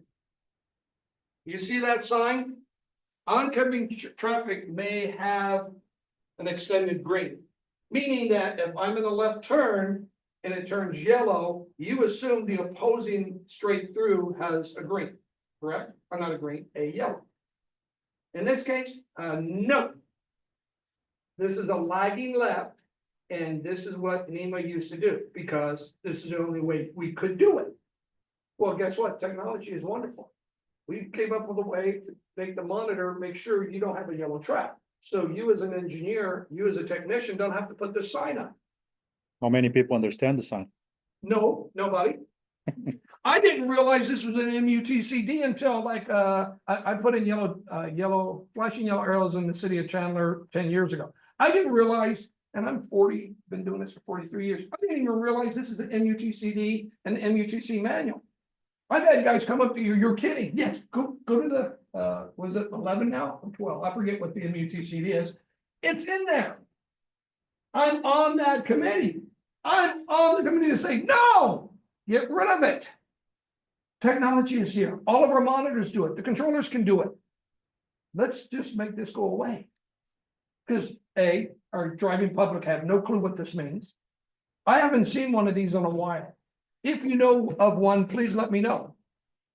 I will fly wherever in the world to see one of these. Because you know why? You guys are smart. Liability. You don't want this in your jurisdiction. And there's a way to fix it. The fix is turn on yes. Why do I go through this whole rigmarole? Because remember I told you our monitor is made to a spec. I don't write the spec. I just follow the spec. So that means that I cannot default that on. You do. turn it on. And I've had people that have flashing yellow arrows and said, I didn't know this. The only time this will ever come up is if you have a lagging left or you don't do your protected movement for preemption. So there's two types of preemption. There's fire preemption and there's fire preemption and train preemption. For you guys that don't know, do you guys do train preemption? Meaning that if you have a train within 1,000 feet of a signalized intersection, you must do something special. Well, because the guys in Johnson didn't, which is interesting. So what does that mean? Preemption, well, the reason why they don't is because they were smart enough to not put an intersection within a half a mile of an intersection, or a Railroad. railroad crossing. So phase preemption 1 is always for train, number 1, because that's the default. We want to make sure if you have a train that you do that on 1. 3 through 8 or 2 through 8 is for your fire. Most people do either 1 or 2. They do north, south, east, west. You can do each individual phase on a preemption for fire. But as I said, that goes back to what you guys do. That's the only time I've ever seen that someone has incorrectly put in or created a yellow track. Is usually those are the only 2 ways you're going to do a yellow track. Do you guys do lagging lefts? Yeah. And for those that don't know what a lagging left is, we let everybody go. And then we let the left turns go after everybody goes straight in that direction. So phase 2 and 6, we give you a green ball. 1 and 5, we'll lag it. And most people that do lagging lefts, they do both north and south, east and west. Do you have to do that? No. But when you do that, you'd open up the yellow track. So most engineers, if they have one approach, they have to do a lagging left because it makes sense to move traffic. The other side has to eat it and do the lagging left. Do we have, That's how they take care of dueling or take care of the yellow track. those of you that do the lagging, is it on a dual left turn lane or on a single left turn lane? Either.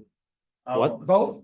Either. Both? Yeah. All the way programmed to fix it all. So let me tell you, flashing yellow arrow, like Levy said that, we didn't talk about that. Anybody with the flashing yellow do dual lefts on flashing yellow arrows? We used to. No. You used, in Arizona, Texas. And, California, they still do. Gee, down in Tucson, almost everyone is, so in Arizona, we're blessed because we're young. So our standard road is 2 left turns, 3 straight throughs and a right turn. The issue with the dual left here, it crash rates went up pretty quickly. Well, and I've studied this because I am FYA, I don't want to say I'm the first, but I was one of the first agencies in the United States to put FYAs in flashing yellow arrows. And we did a lot of studies. It's a sightline issue. It really is. If you, in Tucson, the reason why Tucson does it all, always do it, because I always joke, you can see Mexico, you can see Canada, you can see California, and you can see New Mexico. You can see for miles. So you can see the problem. Here in Virginia, I guarantee you that you have sightline issues. There's no doubt in my mind with the trees and the hills and all the other stuff. So it's important to take that into account, and it goes back to people and habits. You'll have one location that you have great sight lines, but you don't have it somewhere else, and people go crazy. One of the issues we had was truck routes. So on the outside lane, you have trucks, and then you have people using the inside to kind of sneak in, Yep, and sometimes they could get in trouble. and that goes back to the sight line. So in Arizona, the places that do it, the trucks are very uniform to where they stay on the, they don't do the outside, they do the inside, and because we have the road design. So when they do that turn, the reason why they're on the outside is because they need that property. Hmm. Well, with our design, and they're so big, in front of my house, from curb to curb is 40 feet. 40 feet, I can double park and have 2 cars go. Pretty sure you don't have that in front of your house. Heck, on the majors out here, you guys are lucky if you have one straight through and you don't share a left turn. So those are things that we're doing. So when I always do the class, I do this. And people go up, and I screwed up. I hit exit. I didn't want to hit exit. So I'm going to go back real quick and go exit, exit, exit, and then go next there. I'm glad I did that. Once you're in the menu and all that, don't freak out, don't hit reset, just go exit and go through it again. I don't have to answer the question, because now when I hit select or exit, it should ask me, do I want to set this? The answer is yes. So now we set it. Now, one of the things I don't like about this is after we did this, what do you got to do? Are we done? We got to do setup. I wish this would go right to the setup command, force you to go to the setup. Do you have to do the setup? Yes. Does it really matter? Yes. I say that because you really don't need to, but you still got to let the monitor know what channels you're not doing. So if you notice, what does it say up there? Channel 1, what is it? FY pairing. It's paired with something. Now, if I want to turn that off, it ain't going to let me do it. If I hit select, it won't let me do it. Because right now, what you're doing is you're telling the monitor, where do I have load switches? So let's think about it. 1 through 8, we know we have load switches, right? Do we have load switches on 9, 10, 11, and 12? No, we don't. We only have 2, right? 1 and 5. So we're going to turn off the sister one. So let's talk about that. So we're going to go here. And I did say, what did I say? 1 and 5. Didn't I say that 3 and 6? Did we say that we weren't going to use 3? So we're going to go and get rid of that. There's no load switch in 3. 7, we're going to make doghouse. Remind me. So now I'm going to go to 9. What does it say? Pairing. If I try to turn it off, it won't let me do it. Go to the next one. Boom. There's no load switch in 10. We're not using it because it's an overlap. And we're not using that overlap. We're only using the overlap 9 and 11, right? So turn this off. If you don't turn it off, will the world end? No, but you're going to be out there for gravy money. Meaning you're going to go out there on a, for some apparent reason, for no apparent reason. So I've selected those 2. We agree? Everything looks good. We're not going to look at 3. We're not going to look at 10. We're not going to look at 12. I'm going to go ahead and I want to go ahead and move to next so you can see we do 13. Now, 13, 14, 15, and 16 are PEDs. We're answering the questions, is there a load switch in the bay? The answer is yes, because we have PEDs there. Are we going to look at all 3 channels of the PEDs? No. No. So we're going to hit select. Nope. Exit. And then go next. And when I say next, we're pointing at next. I'm hitting select button. Okay.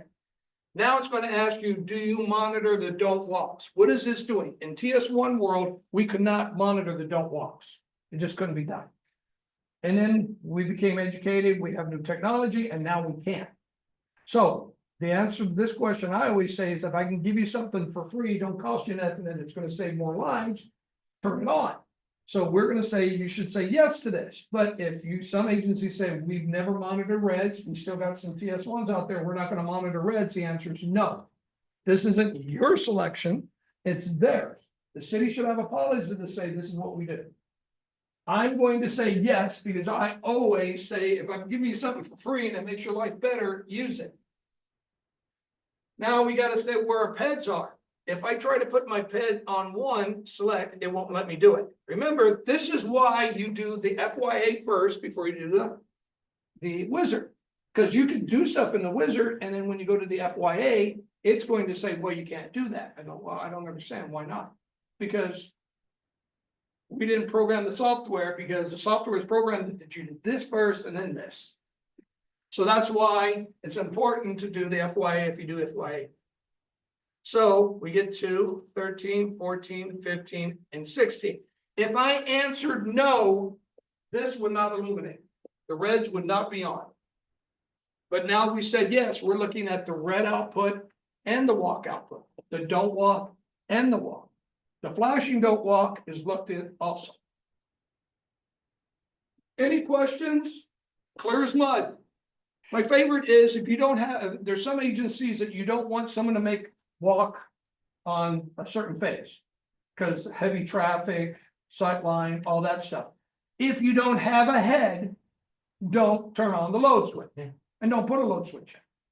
Oh, in a TS1 world, you were supposed to jump the reds. So the monitor, this is jumping the reds. So if the don't walk goes dark, the intersection goes to flashing? Yes, sir. Well, if both heads go dark, I want to make sure you understand there's usually a head this direction on the northbound and the southbound. Okay, so So they both of both them. have to go back. See no load. Pardon? See no load. Yes, see no load. Or just a load that's short, meaning it's blown up. Because that could be that, and the monitor will see that. Now, we are done-ish. Because remember I said, we're gonna do next, select, and now it's gonna ask for the PP, or protected permissive move. Do we have a PP? Yes. 7, right? So Why do I call it the PP? Because it protected permissive, I like saying PP, and if you go to 7 and you select it, what does it say? PP turn. Because I've had people call me up and say, what is PP turn? And it's protected permissive turn. This is the only where you're gonna see that, is right here. So what is a protected permissive movement? To create a doghouse or a 5-segment head, you have to use 2 load switches. Red ball, yellow ball, green ball, yellow arrow, green arrow. Sometimes I say red just to freak you guys out. Anyway, the reason why I say that is those are the pairings.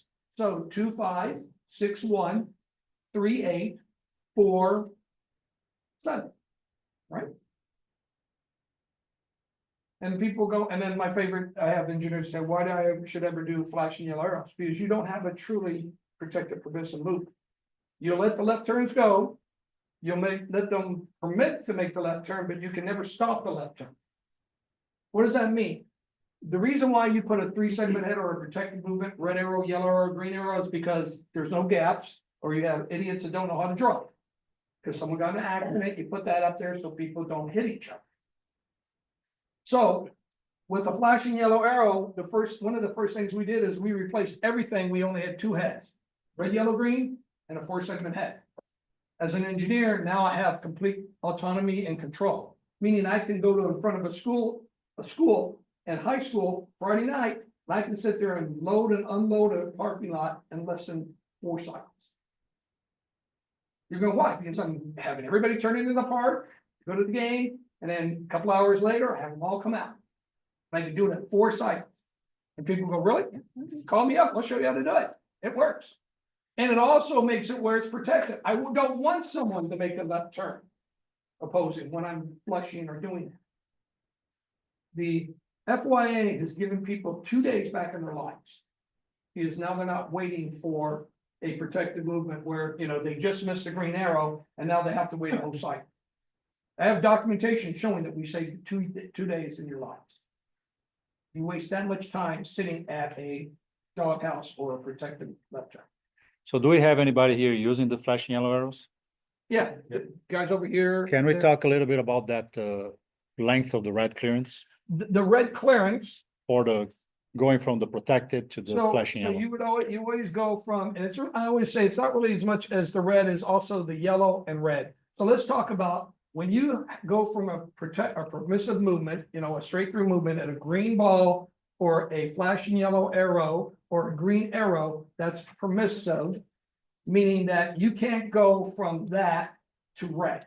You can't go green, red, you can't go flashing yellow arrow to red, there must be a yellow, and it must be 3 seconds. Okay, now, I like to explain, and then people say, how much should the red be? Well, you should always have 1 second of all red on any movement. Most controller manufacturers won't let you do anything. You have to do 1 second. Now it goes back to how much time should I give from there? Traditionally, IEEE, we recommend 3. Can it be more? Yes. Just don't go over 6. Because it goes back to a human, when they see it there for 6 seconds, they're gonna start doing the stop go. You go, I go, you go, I go. And the other thing is on the flashing yellow arrow itself. So you are on green arrow, you go to steady, and then you go to red. And then That- you go back to green. That or red, yellow. here in Tennessee, we are recommending at least 3 seconds. seconds. Don't just go on the IT formula and calculate the red. Right. We want the vehicles to stop turning, let the through movements go. It's not that I want, it will be recommended to stop the vehicles turning on the green arrow, let the through movements go, and then you release the flashing yellow arrow. I'm just getting, Correct? the mic picks it up. Yes. And the reason why you're doing the 3 seconds is you're it's pretty much like a yellow. You're cleaning out the intersection. You got somebody out there on the yellow, and then all of a sudden, the flashing yellow arrow, and then these people aren't yielding to them, which we all know they don't. And now they're sitting there, and in that 3 seconds, make sure that you clear that. Doing that will reduce accidents immensely. And the 3 seconds of red is good enough. It should, if they're more than that, there's something else going on. And the opposite, if the red clearance is too short, I Yeah. know it's supposed to be at least 1 second, but if somebody puts half a second or 0.8, people are gonna look at that and not understand what's going on, so. Well, and one of the other things is, I want to hit exit, so I won't forget, and go save. Okay, so I want to just get there so I won't forget. Yeah. So with that too, say, flashing arrow, green clearance. It'll come back to me, geez, I lost it. Oh, the yellow, people say, how long should the yellow be? Can't be under 3. I recommend whatever the speed limit is, a tenth of that. So if you have a 45-mile-an-hour speed limit coming into an intersection, you should have 4.5 seconds on yellow. That goes back to the dilemma zone. We've done a lot of research, college, that's what it is. I mean, don't question it, just do it, because it's right. I also found that you guys, for the pedestrian clearance, you're staying with the old traditional 4 feet a second, or 3.5 feet per second. There's talk, well, MUTCD says 4 now. It used to be 4, now, Yeah. now it's 3.5. Yeah, so It used I to be recommend different. 3.5. 4 is okay, it's gonna work, but it is what it is. I mean, here's what I want to make sure you understand. This is reviewing. So let's talk about this. Channel is 1 or 13, 10, and 12. We don't use. We have a doghouse on 7. We have our heads here. If you move the arrow, it will tell you in English, that's a pairing, a flashing yellow arrow pairing. This is a vehicle movement. What is a vehicle movement? It's looking at 3 outputs, red, yellow, green. I go down to number 7. What is it going to be in unison? Beep, beep. There's my pairing. One of the things I like to do is say that it's paired with whatever, but we figured, do we really have to spell it out? And if we do, what do we do, guys? Anybody? Anybody? I haven't done this in a long time. I don't know if it's going to do what I think it should do. It'll explain to you what it is. It's telling that this channel is paired with whatever the other one. All right, let's see. And I would like to change this too, because what I'd like to do is at the bottom say it's paired with 1 and 9, 3 and 6 on it. We're doing a little bit of tweaking on this too. Is there an arrow? No. Is there any more information? No. So exit to get out. And then hit. Because just remember, we're still reviewing, we're not done. We're gonna hit exit again. It's gonna say, do you want to do this? We're gonna select and say, yes, we do. And now, congratulations. You have now programmed this intersection for these standards that we set. It knows that there is no phase 3, there is no phase 12, there is no phase 10. You're not gonna go out there at 3 o'clock in the morning and go, phase 10 came up with phase 8. Ain't happening. Because you told the monitor what to do. It's a curse and a blessing. If you turn something off and you didn't mean to turn it off, the monitor's gonna ignore it. Now, I've had someone say, well, will the monitor pick it up? Depending on what you do, it won't let you do the bad thing. To a point. You're adults, you've been trained, we wanna make sure, maybe there's something out there we don't understand. So at that point, you can hit exit or reset. I always like to hit reset because when I say hit the reset for about 3 seconds, you're telling the monitor, we're good. Let's go play. Let's do some monitoring. So let's go here. So we're going to take before I get there, let me see what I'll. Intersection. Oh, is this it? Oh, setup wizard. This is just telling you about the questions. Here, this is really good on the slideshow. This is a video. You click on this video and I tell you how to set up a basic not a basic 8-phase intersection, a flashing yellow arrow intersection. It's a little less because I don't do the dance. I just talk and do it. You told them that you're gonna share Yeah, those slides, he right? has a copy. And if you want one, holler at me, I'll send it to you. And there's one on the internet, meaning on our website, the help text file. If you say, I want to set up an intersection, there's a video showing you how to set up an intersection. What am I doing, guys? Oh, I'm sitting there playing with them. It's bad when you get old, it's, no idea. And the other thing love about Windows is, do you want to record this presentation when I go back to it? No, I'm already doing it. So this is, I like showing this. I'm not gonna let you guys can read, you're intelligent. These are what, when you do the wizard, this is what we take care of. Why is this important? If you do this and go to set config and set up the red and the dual indication and all that, it'll take you 2.5 hours. And I guarantee you're gonna screw up, especially on the intersection we set up. Because you have to turn off and on channels and tell the monitor in detail what you want it to do. The wizard took care of that. Scott gave you the capability of just answering those 4 questions and you're up and running. I say this because you said you have TS1s. TS1 monitor has Texas time when you send it, when we send it to you. I recommend you give it Tennessee time. If you're in a TS2 world, just plug it in with the controller at the SDLC and your time is good. If your time is off, ain't my fault, your controller's doing it. And if your controller is set up to a mothership or a central system sets the time of the monitor, or the controller sets the time of the monitor. And with that, we're going to take a 5-minute break because some people have bad habits and some people have to go potty. So it's 10:45. Let's come back at 10:55. Does that work? And if you're just gonna sit around here and you have questions, holler at me. If I'm missing something, holler at me. Card member card. And also traffic aware card.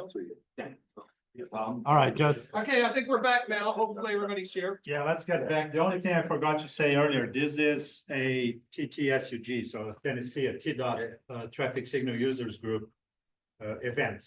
Okay, it's not a Traffic Signal Academy or University of Tennessee or anything. We're helping Steve Bryan there at in Nashville with this effort. Okay, so just want to make sure that you guys knew about it.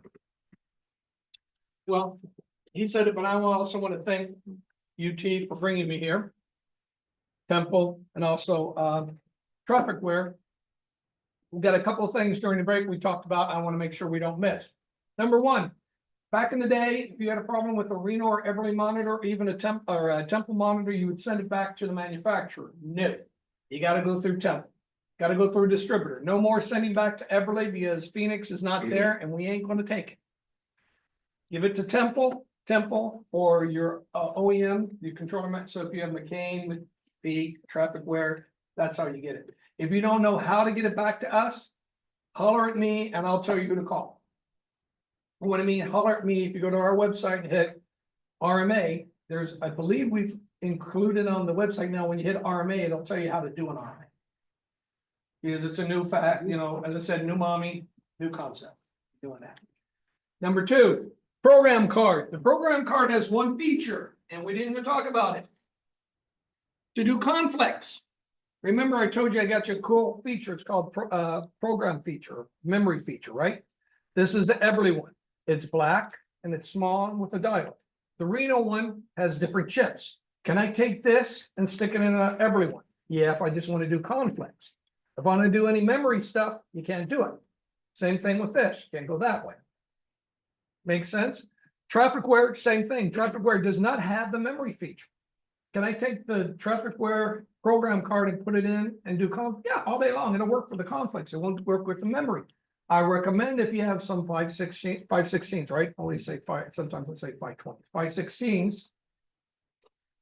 I recommend that when you replace it with the Everly one, do the program card, get a new program card. The old program card's great, it works, it's wonderful, but geez, it's 10, 15, 20, 30 years old. Same with the Reno. If you're going from Reno and you're starting to go to Everly, start using the Everly one. In a couple of months, there's going to be a new program that will do everything. Julian fries, save the world, all that stuff. Here's what you're here for. We just went almost an hour and a half or hour, 2 hours on setting it up. That's not your job. Your job is this, fixing the monitor. So let's talk about fixing the monitor. We talked about the port one fault. Let's talk about how you troubleshoot it. Port one fault, every component has an SDLC, a D15 connector that usually has, or does have an X or TX and RX.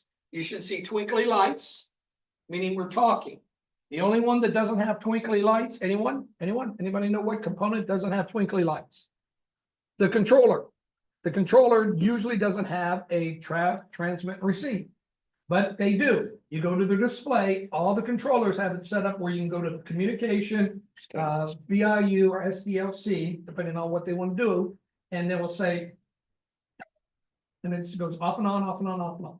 Why do you want to see that? That's how you know that you're getting communication. If you get a port one fault, if you got a component that's not twinkling, odds are that component is bad, the connector to that component is bad, or the harness. Most agencies, when they first get a cabinet, they get an SDLC cable that are all tied together. Most cabinet manufacturers are now using an SDLC hub. You plug into the hub. I recommend that from Temple or from Trafficware, you buy some hubs. Have a couple of hubs with SDLC cables. Because I guarantee you, you're going to go out 3 o'clock in the morning and you're going to find a unit that the cable that's hardwired is now broken. One of the wires came loose or a critter ate it or something happened. And now you're trying to fix that where if you have a hub, you just plug everything into the hub and you go home. And then you talk to your management and say, what do we do about this? Do we keep the hub in there or do we get something to do with the cable? Sorry, I had a donut. So conflict. Conflicts were the only thing monitored in the 1950s and 60s, all the way up to about the late 70s. 80s to start when we started doing more. Also, in the 40s and 50s, you had 2 colors, red and green. I told you I'm going to tell you the history. The reason why I have yellow is because drivers said, hey, can you tell me when the red's coming up? Yellow doesn't mean yield. Yellow means one thing in a traffic signal, prepare to stop. The red is coming on. And it's got to be 3 seconds. Second most missed question on the traffic test. Anybody know what the number one, I ask you this. The number one missed question is, what does green mean? And your answer is, in all 50 states, it says red or A, go, B, proceed with caution, C, stop, D, none of the above. What is your answer? Don't say A, because that's what everybody says. It's B, proceed with caution. You only have the right to go. But if someone's in a person is standing in front of you, you lose that right. If there's a car in the middle of the intersection, when you go to court, you win the case, but you die. Meaning you must yield to anything in front of you. So green doesn't mean go, it means proceed with caution. With that in mind, here's a little drawing of what a conflict is. So this bus can't go with the green car or the silver car, right? Green? That's a silver or white? And we're going to say silver. Great. That's a conflict. How do we do a conflict? We go to the program card and we say that 1 and 5, 2 and 6, 1 and 3, 7, 8, 4 should not come on. That's a conflict. So it's going to fail. When you jump this, and this is, I didn't show this in Johnson. This is a program card that you can set up your program to your conflicts. Instead of doing jumpers, you do it here, plug it in, make sure it works, copy it onto a program card and you're done. You don't have to sit there and solder program cards. You can use this. It's about, I think, $200. Talk to Temple, talk to, oh, and I always like to say that I don't sell anything. I just make it and I give it to someone else to sell. So if you guys have these, please say yes. Yes, no. I recommend a couple of them there. On here, it says to be for test use only, do not use in field. Should you use them in the field? No. Can you use them in the field? Yeah, but I recommend not to. This is a temporary, this is for you to program it. We want it to be fixed. We want that, we don't want someone to inadvertently throw a switch that shouldn't be thrown. But in a pinch, you do what you got to do at 3 o'clock in the morning. Because you don't have a soldering iron, you can't get it running, all that. You have that in your truck, program it, plug it in, make sure it works, and you're okay. Problem is, most cabinets won't close, depending on how. Because that's the other reason why we make it this big. Because we don't want you to do that. But can you? Been doing this 43 years. I do what I need to do at 3 o'clock in the morning when I want to go home to go to sleep. So conflict. One of the things that the reason I'm showing this too is every video or every slide from now on, I have a small video. We're probably going to show it, like I'm going to show you this video, but it's telling you we got a conflict here. And I'm telling you, because I turned it down, that you hit the help button and it gives you the command. So here it says you have something that shouldn't have been on. In this case, 2 should not be on with 4 and 8. Most people know that, but when you hit the help button again, it's going to tell you what to check the load switch. And here, I love this one because it did not give you as much detail. The next slide I'll show you, I will sit there and say, this is your problem, change it. Here, we don't have enough information to really know which one of these phases are bad. So if you look at this, guys, 2, 4, and 8 is on, 10 and 12 is on, our PEDs are on 9, 10, 11, and 12. Okay, so that's normal, right? Phase 2 should never come on with 2 and 4, right? So odds are your problems too. This is a little obvious. Sometimes the monitor doesn't get enough information and it's going to say, here's what I think. So you're gonna have to think a little bit more. How often does this happen? Less than 5%. I like showing this because it happens. Having the LED guard on helps this. So here's what happens. Instead of watching the video, you come in here, it tells you what we have to do. NEMA spec says it has to say conflict FS status. What does that mean? If you hit the help button, it tells you the green or yellow signal was active. That shouldn't have been. And it took away the noise and it pointed at these channels. Normally, that's what you're going to see. When you hit it the third time, it's going to tell you point blank, hey, it's channel 7 yellow. That's your problem. Go fix it. And if you still don't understand and you got an arrow pointing down, it'll say, hey, check your load switch, check field shortage, check field open load.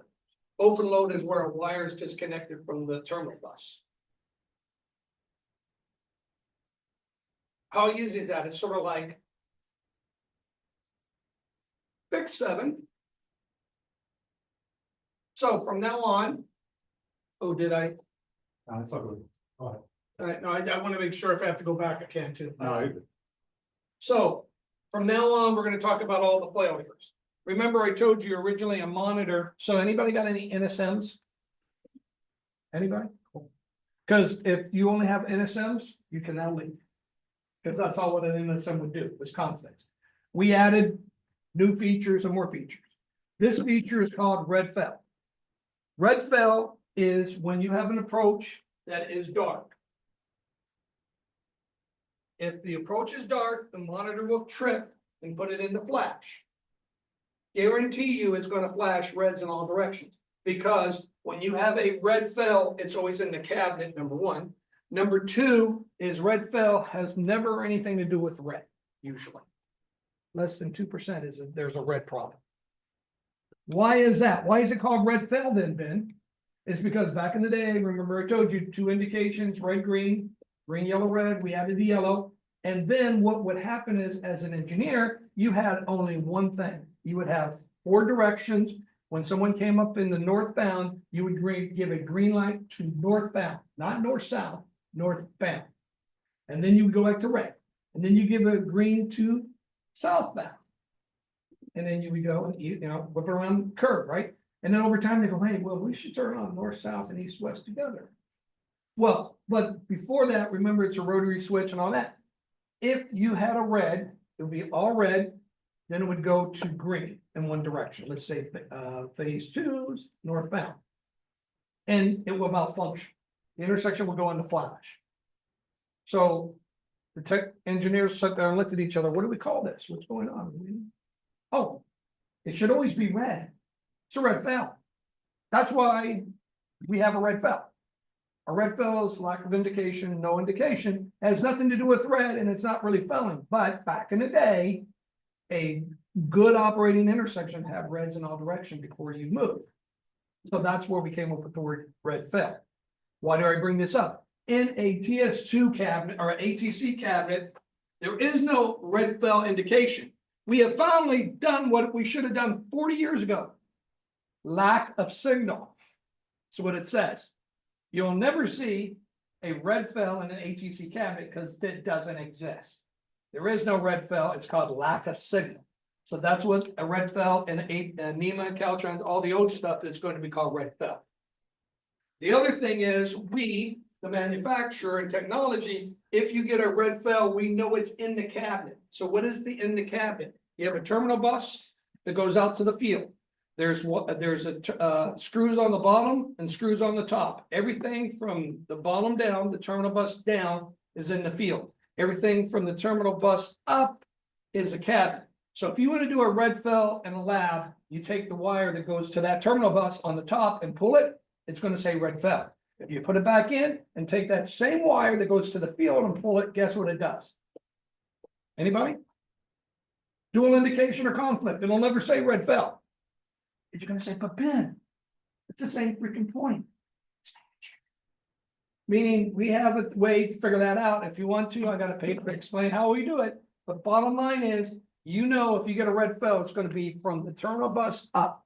So as a technician, what do? Start from the terminal bus up. Make sure that's low-lying fruit, that those wires don't come loose. Because I'm sure when you do your PMs, and I say this is what you should do, is you should take a screwdriver and loosen, tighten, loosen, tighten, loosen, tighten, all the field terminals. Because it vibrates, the screws will come loose. Don't tighten, tighten, tighten, because you're going to break it. It's loosen, tighten, loosen, tighten. Does anybody do it to the top? No. Does the screws on the top move? Yes. Do I recommend you do it? Yeah. You're already doing the bottom one, doing the top one ain't that hard. But I see where I get a red fell and people say, I can't find it. And I was somewhere where the guy says I can't find it. And I actually flew in and walked up and I grabbed the wire and I grabbed one wire and yanked it straight out. That's where you're getting red fell. And I go, I hate to say this, I guarantee you I can pull every one of these out. But I don't want to do that because then you're gonna have to rewire it. So I hate to say it, sometimes I'm Captain Obvious, but I'm going, yeah, these are the things that usually go back. The other thing, NEMA wire. Engineers, you guys spec your intersections and they tell you this kind of wire. Does anybody know how long a NEMA wire should last? Let's guess. How long do you think a wire should last? 20 years? That's a guess. Anybody else? This is for your house too, which is really scary. 10 years. That's all it is. It only lasts 10 years. You should replace it every 10 years. You go, so I should replace my house wiring every 10 years? Yeah, you should. Because the wire will go back. It will start, and it's not the wire itself, it's a jacketing. I've been to houses back here, because you guys are really old, not you, but Tennessee is, that have horsehair instead of plastic. Anybody seen that here? I'm from Kentucky originally, so yeah. Get rid of the horsehair. It still works, so frankly, the horsehair is better than plastic, because the only thing bad about the horsehair is critters like to eat that, mouse and rodents like that. So why do I even bring up the wire? Because that's in your troubleshooting toolbox. You got to start thinking about that. If you have an intersection that's over 10 years old, you got to start thinking it might be the wire. You got span wires. It might be the wire. Why is that? You have a wire up in the air on a guideline, rubbing up against everything. Over time, the green and yellow wires will rub like this. They don't rub short. They will start to have just enough resistance that the voltage on the red will actually transmit onto the yellow and green. And that's why when you see the leakage voltage, you see 13 volts. You pull the load switch and put another one in, you still 13 volts. It's because the wire's bad. Clear as mud? Here's from all these slides will also tell you, this is an example of when you get a red fell, if you hit the help buttons, this is what it's going to tell you. If you notice, it says bad load switch. If you have a bad load switch, what do? Take it out. It's a $30 thing. Take it out, put another one and be done with it. Do not take it out and mark, it says that the yellow is bad, use pets. I kid you not, I've gone to agencies that they use the load switches that the yellows don't work, they put it in the pets. Or they do flashing yellow arrows. Don't do that. Because if that one goes out, the other two triacs will go out in time. And the funny thing is, yellow is the color that's on the lease. So if you have a bad yellow, the reds and greens have gotta be bad too. So red fill, lack of signal, no indication, always in the cabinet, controller and load switches, could be wiring, all that, and I always put these up here for our 210 people and NEMA people, because they don't have a screen to tell them what to do. Read the display. Because it's gonna tell you, right here. Signal, remember the little arrow? So there's no signal in phase 10, so what should I be looking at? Phase 11? Phase 12? No, 10. Unless you wanna put a little overtime in. And my job, as I tell people, they go, Ben, you're making this really simple. No, I make it easy, so you get out there, you fix it, and then you leave your car at this corner and walk over to the Waffle House and have breakfast. Why do I say leave your car there? Because some of you guys are starting to track the vehicles. And I'm not saying this, just, we're sitting at this talking, Uber is really cool too. There's not a Waffle House close. Leaving traffic. I love when people let us. It's telling the rules. I know, been there, done that. I always tell my guys too. We always have overtime and say and all that, but just don't abuse it. You abuse it, we're gonna take it away. You get 2 hours, right? You guys get 2 hours on a call? How many hours? One? Time for time. Probably like when you leave, when you get back. Oh, okay. And I understand why too, because the reason why I said, some agencies give you 2 to 3 hours. New York gives you 3 hours. So if I go out there and take 5 minutes to come back and be done, I get 3 hours. I pick up the phone, I get a call, that's a 3-hour call. Now, a lot of people abused, and it's because when you get, money gets tight, that's what you give away. You give away we're gonna make sure we can get paid. When you go on overtime, we'll give you pay, but we can save that. So over time, a lot of the agencies are doing what you are doing now, and is that all the cities? Some cities, it goes back to agencies and all that. And usually when they do that, they're tightening it up. We always called it beer money. And the reason why you got paid on our standby pay is because people would drink. And then they would get a call and they go, well, I had a beer. Now with standby pay, you get paid to make sure you don't drink. So it's called standby pay. So that way we know you're good to go out there and fix the problem. But back when I was really young, literally they called it beer to stop drinking. Dual indication. I don't know if you can see this, but that's a yellow and green. That thing in the background is Diamond Head. This is in Hawaii. They use a TIA or they use a Caltrans. In Caltrans, they don't monitor reds and they don't care about dual indications. They just care about conflicts. So that's why it's like this. So let's talk about what happened. I was having dinner after the class and I realized they didn't do this. So I look on the main drag and that's what I see. So I walk out there, go to the side street, push the push button to get service so I can cross Diamond Head Boulevard. And what did it do? Green, yellow, yellow, yellow, red for 8 seconds, and then green in this direction. What happened? Went into conflict because a yellow and a green is bad. So he gets out there and we say, and then when he gets in the flash, it's flashing red.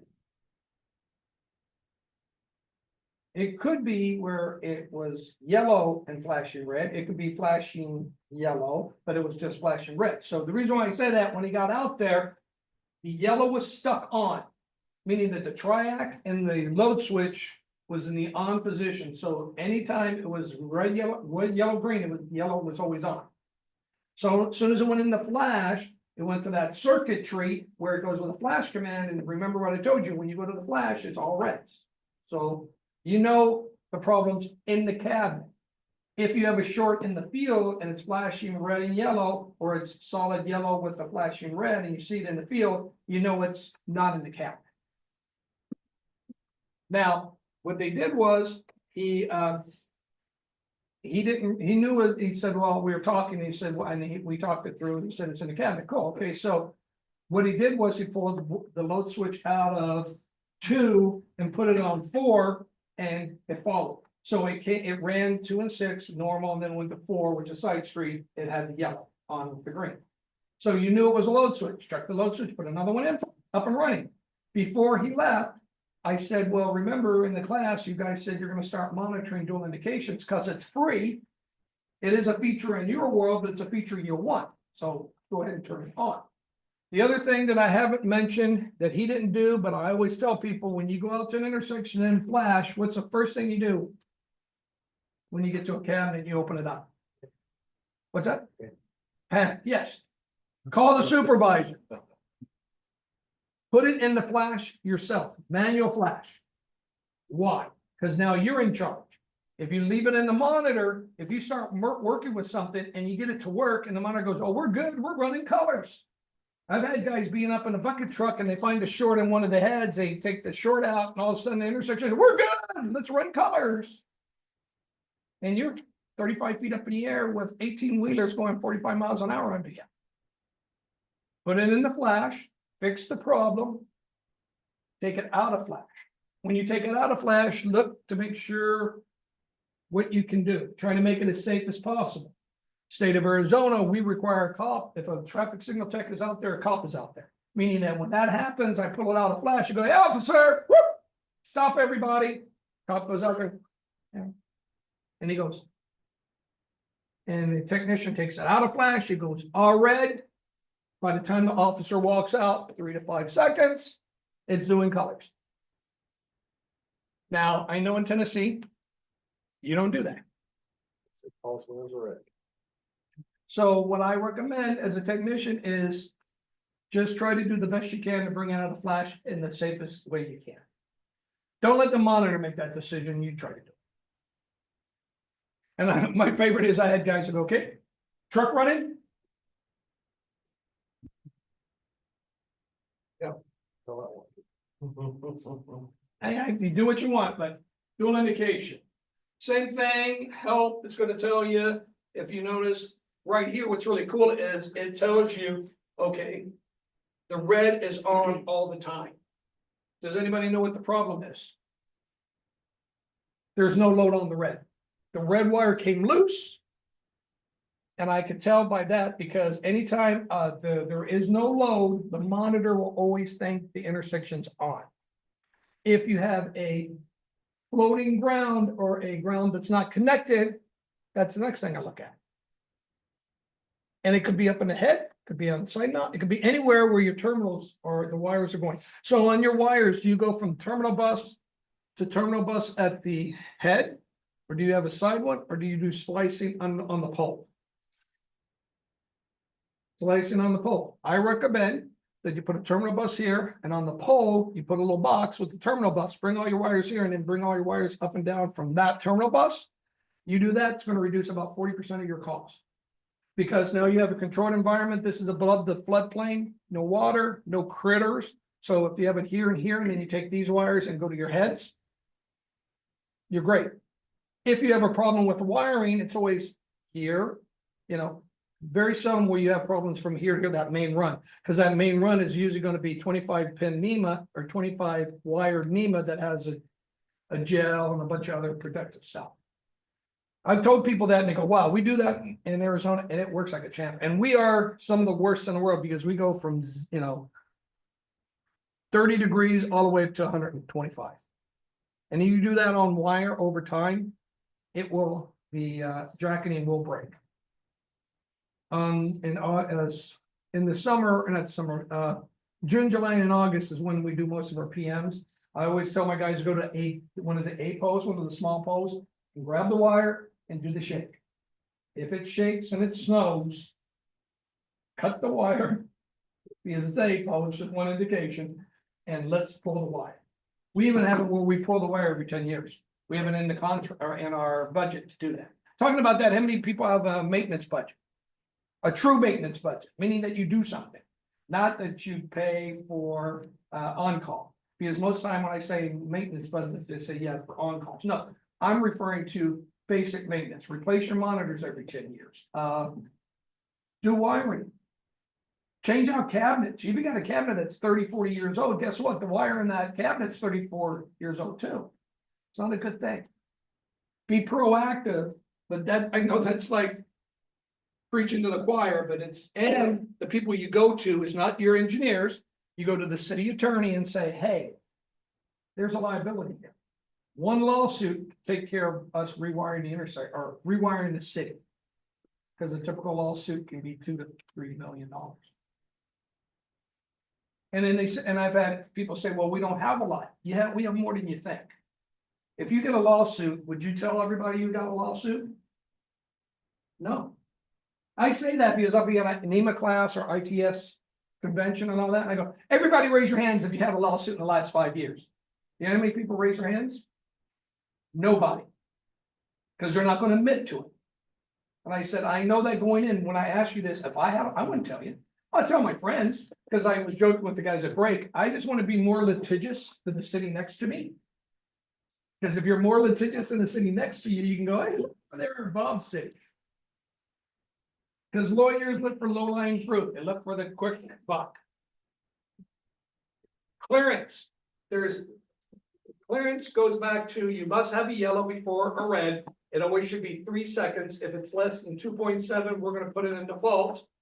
If you go out to the intersection and you got a clearance bell and your controller says 3, 5, 8, 12, says something more than 3, there's a problem with your controller. It's either the clock is not good. Our monitor has its own self clock. It's a crystal clock. It is rock solid. If it tells you that I only got 2.5 seconds, I don't care what the controller says. That's what I got. So how can you fix it? If the engineers allow you to tweak some timings, you can go out there and say, instead of saying 3 seconds, say 3.5 seconds. And the intersection's running. All of the day, go home. Next morning, tell your management, hey, we got to look at the clock. The other one that you'll see here is red plus yellow clearance. What is red plus yellow clearance? It's always going to be the PED. So a PED's supposed to have walk, a flashing don't walk, for you know how many seconds, at least 3 seconds, and then a don't walk. If it doesn't have that flash, and usually it's 2 flashes, depending on the head and all that, it's usually you see 2 flashes and you go. Now, in preemption, some people ignore the clearance. Well, the monitor's smart. It wants to make sure that there's a transition from walk to don't walk. If it ain't there, it's going to throw a conflict. What's my problem? Anybody? What you guys have been doing this for a while. If you had a red plus yellow, well, how many people have had a red plus yellow clearance? Well, anybody? Good, because most of the times you don't. But when you do, it's going to be the head. And when I mean the head, the pedestrian head. Okay. And here I am again. It says skip yellow. Now, this is interesting because when it says skip yellow, it'll show the red and green and said there was never a yellow. So that's what it's telling you. There was never a yellow. So I'm going to go to this one first. How did that happen? Here is an intersection in Alaska. I had a person, I asked him, I said, send me the signal sequence file. First thing I should ask is, does anyone know what this is and have you ever seen it? If you haven't, say so. That's right. We have software called ECCOM software, which we'll talk about in about 5 minutes. That you can hook your monitor up and get this information. This is a recording the last 30 seconds before the trip.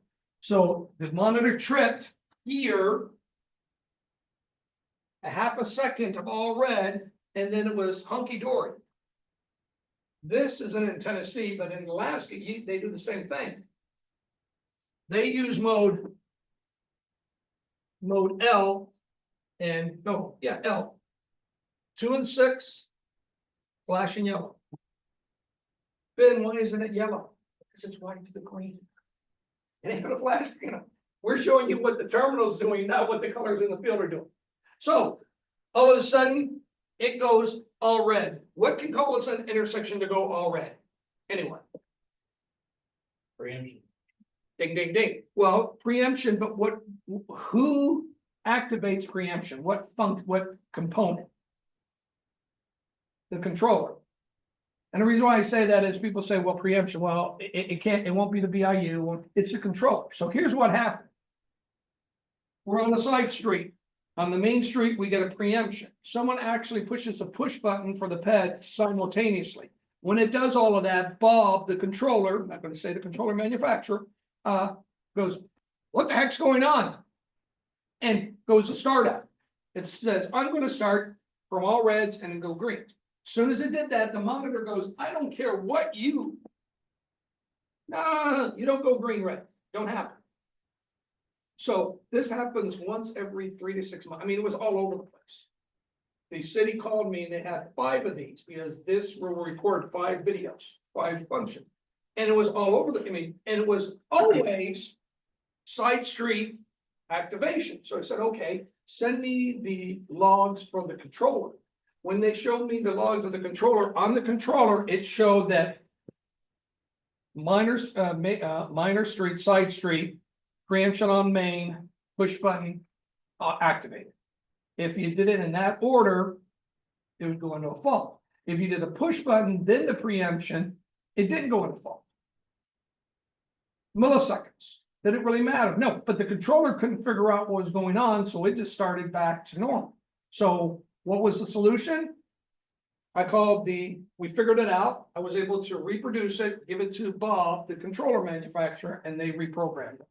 To where they have on their software now that if you do this and this, you don't go in flash.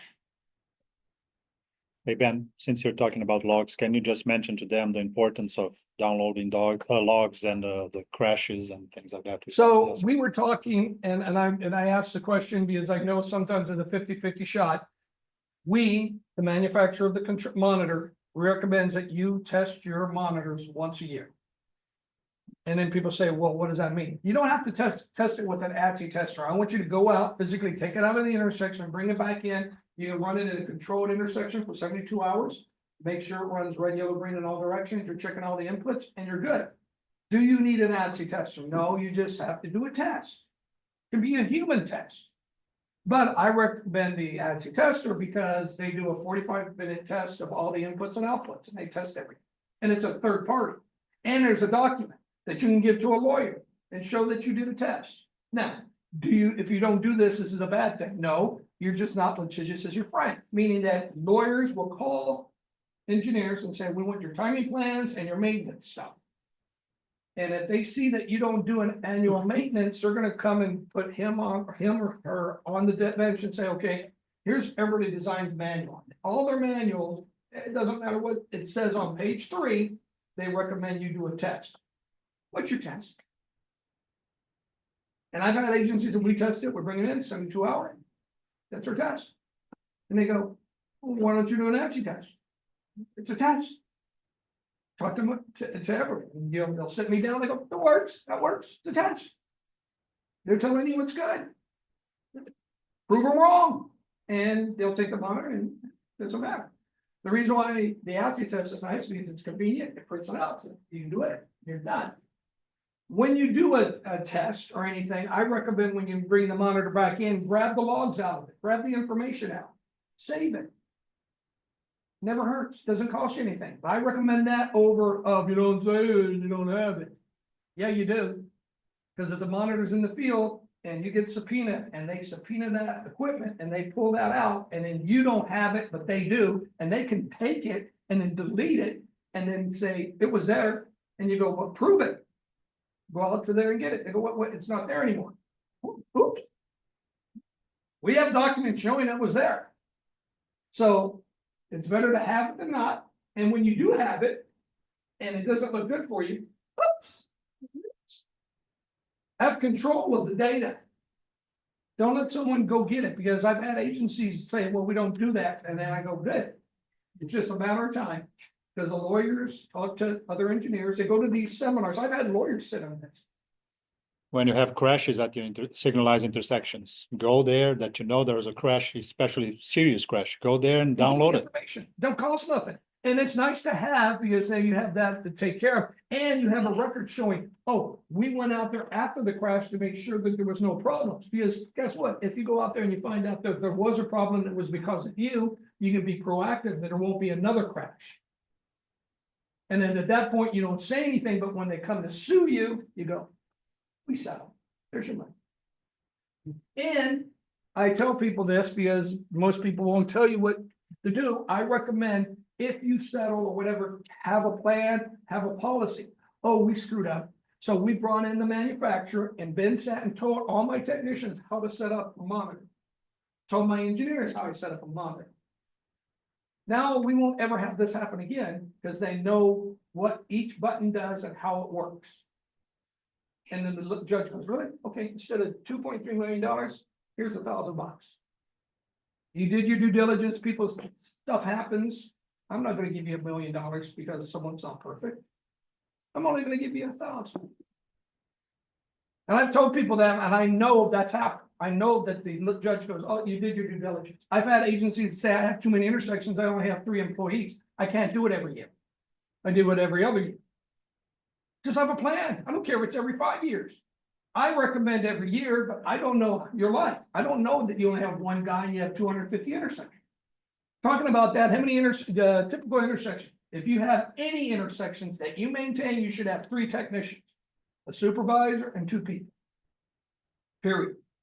And then every 50 after that, 50 to 100 after that, you should have a technician for every 50 to 100 intersections. That's FHWA recommendation, not requirement, recommendation. We will never require. Because unless you fund it, you can't do it. Did I miss anything? No, that's good. Thanks. So the yellow here, the reason why I show this is I want to show you that you guys have a lot of tools that you don't even know. Some of you didn't know we had a program card feature. Cool. We have software, you can grab the information. This is what you're going, let's go ahead and finish up the faults and then we'll talk about the information because I'm right on time. Good today. Good when you crop the whip. 24 volts. If you got a TS1 cabinet, there is no 24 volt power supply. We used a controller to do that. And then when we went to TS2, we said, this is really dumb to have a 24 volt power supply that usually breaks down. You have to pay $1,500 to put a new controller in. So in the TS2 world, it is a separate power supply. But you might have some cabinets out there that if you get out there and you get this 24 volt power supply and you don't have one out there, it's your controller. If you get the video, oh, and then the other thing, let me go back, is I want everybody to look really quick. So right after this comes on, on the video, you're gonna see it say CBM 24 volt. You're gonna say more than just 24 volts. So you see it says CBM control, it says controller unit, right? All right. This does have a 24 volt power supply, but before it told you it was a 24 volt power supply, it also said, hey, I think there's something wrong with the controller. So you as a technician, what would you do? Anyone, what would you do? Check the control. Take out the controller, take out the power supply, bring it back in the shop and figure out what the problem is in the shop. Don't leave something out there you don't know what's going on. The monitor is telling you, hey, we think there's something wrong with the controller too. Well, we know it's a power supply. So if the monitor tells you something, do what it says, pull it out, take it into a controlled environment and try to see what the problem is or fix it. And I recommend don't even fix it because you don't have time. Just know that you went out there and it said the controller is bad and the power supply is bad. You put it in the box, you give it to Temple or to Trafficware and let us deal with it. And then the next one is that, and this is going back to CVM. I want to make sure this is 2 things. It's that heartbeat for the TS1, but in the TS2, it's a heartbeat and the SDLC. If you get a CVM, you could be having issues with the SDLC or the port 1. And when it's this, it could be that one of the BIUs could throw this noise too. How do I fix that? I always have a black EDI BIU in my truck. Does that? We've been doing it for years. It just works. The blue ones or other manufacturers, I've seen that they have some issues. The best way to troubleshoot to put the black one in, it works. Take the blue one and ship it back to whoever, have them check it. But this is also, as I said, usually when you have if it's an SDLC problem or BIU problem, it's usually going to point at the component. But at this point, this is also that it could be the SDLC and the controller. So this is looking at the SDLC and the CVM. And in NEMA and Caltrans, there is a pin called the I think the small T pin that is just going on off 1 0 1 0 1 0 at a certain rate. So we know that the controller is good. Why do we call it CVM? Because usually when you have this problem, there's a problem with voltage in the cabinet or in the controller. That's why it's called CBM or voltage or controller voltage monitor. But with SDLC, we've actually added that too. And there's a video here, it's just going to say, come on, CD, I think it just says controller call. Come on, Ben, I'm talking, that's why, and then there it is. Controller, check it. We have it self-diagnostic, we do it 24 hours a day, 7 days a week for 40 years, as long as the monitor's out there. If there's a problem with the CPU of the monitor, the memory or the power, we will shut down and say, replace me, remove. See what the key word here, everything else ignore, remove MMU. Take it out, put another one in, ship it back to me so we can see what's wrong with it. Have me bless it, and then you can put it back in the field. So for these monitors, if it's a diagnostic fail, it is a monitor issue. Yes, and don't even listen to the monitor because the monitor is okay. Right. It has no clue what's going on. Whatever it says, it doesn't know. And people go, well, what do you mean? Because usually when this goes bad, it's a lightning strike, and don't be surprised if they're replacing other stuff. Right. But it ain't gonna help. Wait, the one in there that blew up ain't gonna help you. Put the new one in, it's gonna start pointing out problems. Make sense? Program card jar is gonna say Captain Obvious, but and have a program. Recurring pulse, anybody's ever got this problem? And I'm gonna say the only people that ever do this is people that have no hair or gray hair or have been doing this for years. This is looking at the 100 volt or 120 volt sine wave that goes to all the components. If there's noise, we call it recurring, we used to call it blink noise dim, BND. And then when we started doing flashing yellow arrows, the lawyers said, well, a blink is a flash. In what world? According to Webster's and according to the lawyers, so we had to get rid of the words blink, noise, dim, and we replaced it with recurring pulse. So we are still looking at a good, nice sine wave on all the channels. So if you ever get an RP, it's usually gonna say you have a problem. If it points out just one channel, it's probably because there's some wiring or something going wrong with that one channel. Usually when you get this, it'll really say that you're having a problem with the 120 volts from the service provider. Make sense? And this is the reason why this is one of the last ones, because I'm even have people go, what the heck is RP? Because that's all it is in there. We just say RP because we don't have enough room to put that. It's this. And we're finding that this doesn't happen a lot. And or if we do, the monitor will pick up other things before it throws this. Conflict, delay, and that stuff. Yellow trap, I leave this here. I'm not gonna show the video. And the reason why I said it is, if you don't know what a yellow trap is, it's the greatest video to explain. And as I said, it's legal as long as you have that signage. Which, as we said, as a uniform, if you're ever in, especially engineers, if you're somewhere and we start talking about this, just agree with me, please. Let's just get rid of this. This should not be on. This should not exist in this year. Now, even a novice, a professional with the field check and the wizards, you're trained. This is easy for you. As I said, these two slides I added at the end just to say, there's really, you just answer the questions and you're done. It's not nuclear science or brain surgery, but it is a unique skill and you need to know what's going on. Now, we have time. Oh man, good, I hit my mark. We have time, we're gonna talk about the ECCOM software. It's free, you can download it. If you don't know what to do, go to the website, support EDI, and type the word test, or not test, software, or ECCOM. And it will bring up a video and explain to you how to download it and how to use it. But I'm going to give you a thumbnail. If you do it and connect to a monitor, it will give you this. So when you do your PMs, I recommend to go ahead and plug in your laptop, throw in ECCOM and hit this icon right here, which is the one that looks like a traffic signal, and it gives you this. When you do that, it's a snapshot. It gives you what it is right now. If you want it to video or run, you push update all or update on. And it'll go green, yellow, red. And it'll just go through the whole thing. Why? Colors are cool to watch, and you don't have to sit there and go. You know, put your head around the cabinet to see if everything's running. You can see it from here. But the keys are right there. This is just a dumb picture.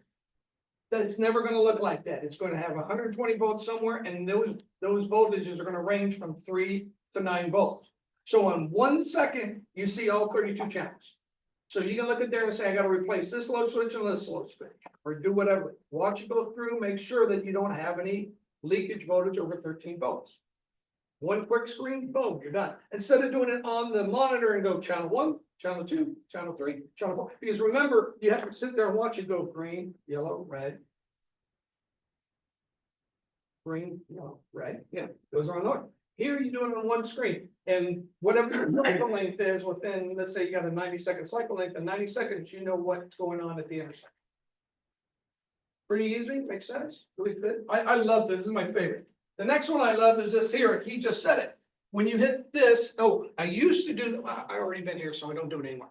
$500 if anybody knows what that as a picture is. I don't say it anymore because I've done this class so many times, I've lost $500 twice. Because someone either told them or they found out about it. This little picture here. I thought it was a cone on top of a cone. It's a bolt with a nut. So now I tell you that, you see it, right? But before that, you had no freaking clue, right? So and what that means, configuration. So when you click on this, remember you went through that and did it on the screen? You can do it right here. You can just turn on the buttons. You can program it here. Better yet, see the word setup wizard? Instead of being on a screen, you can do it on a big screen. Now, this is DOS. Meaning it's older than everyone in this room. We've gone through 12 operating systems, 2 DOS 1, DOS 2, and Windows 1 through 11. Soon to be 12. I think they're going to skip and go to 13, or they're going to call it, they're not going to call it 12, I think they're going to call it massive. They got, I don't mark me. We've been in every operating system. This will work on everywhere. If you got a Windows 11, it will work on it.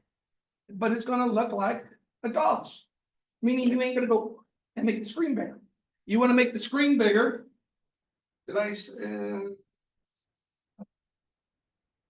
it is. There's a screen bigger. You take this little device and go. You can't see all 30 seconds. I got some good news. We're getting into this century. We're going to be more, it's going to be nice.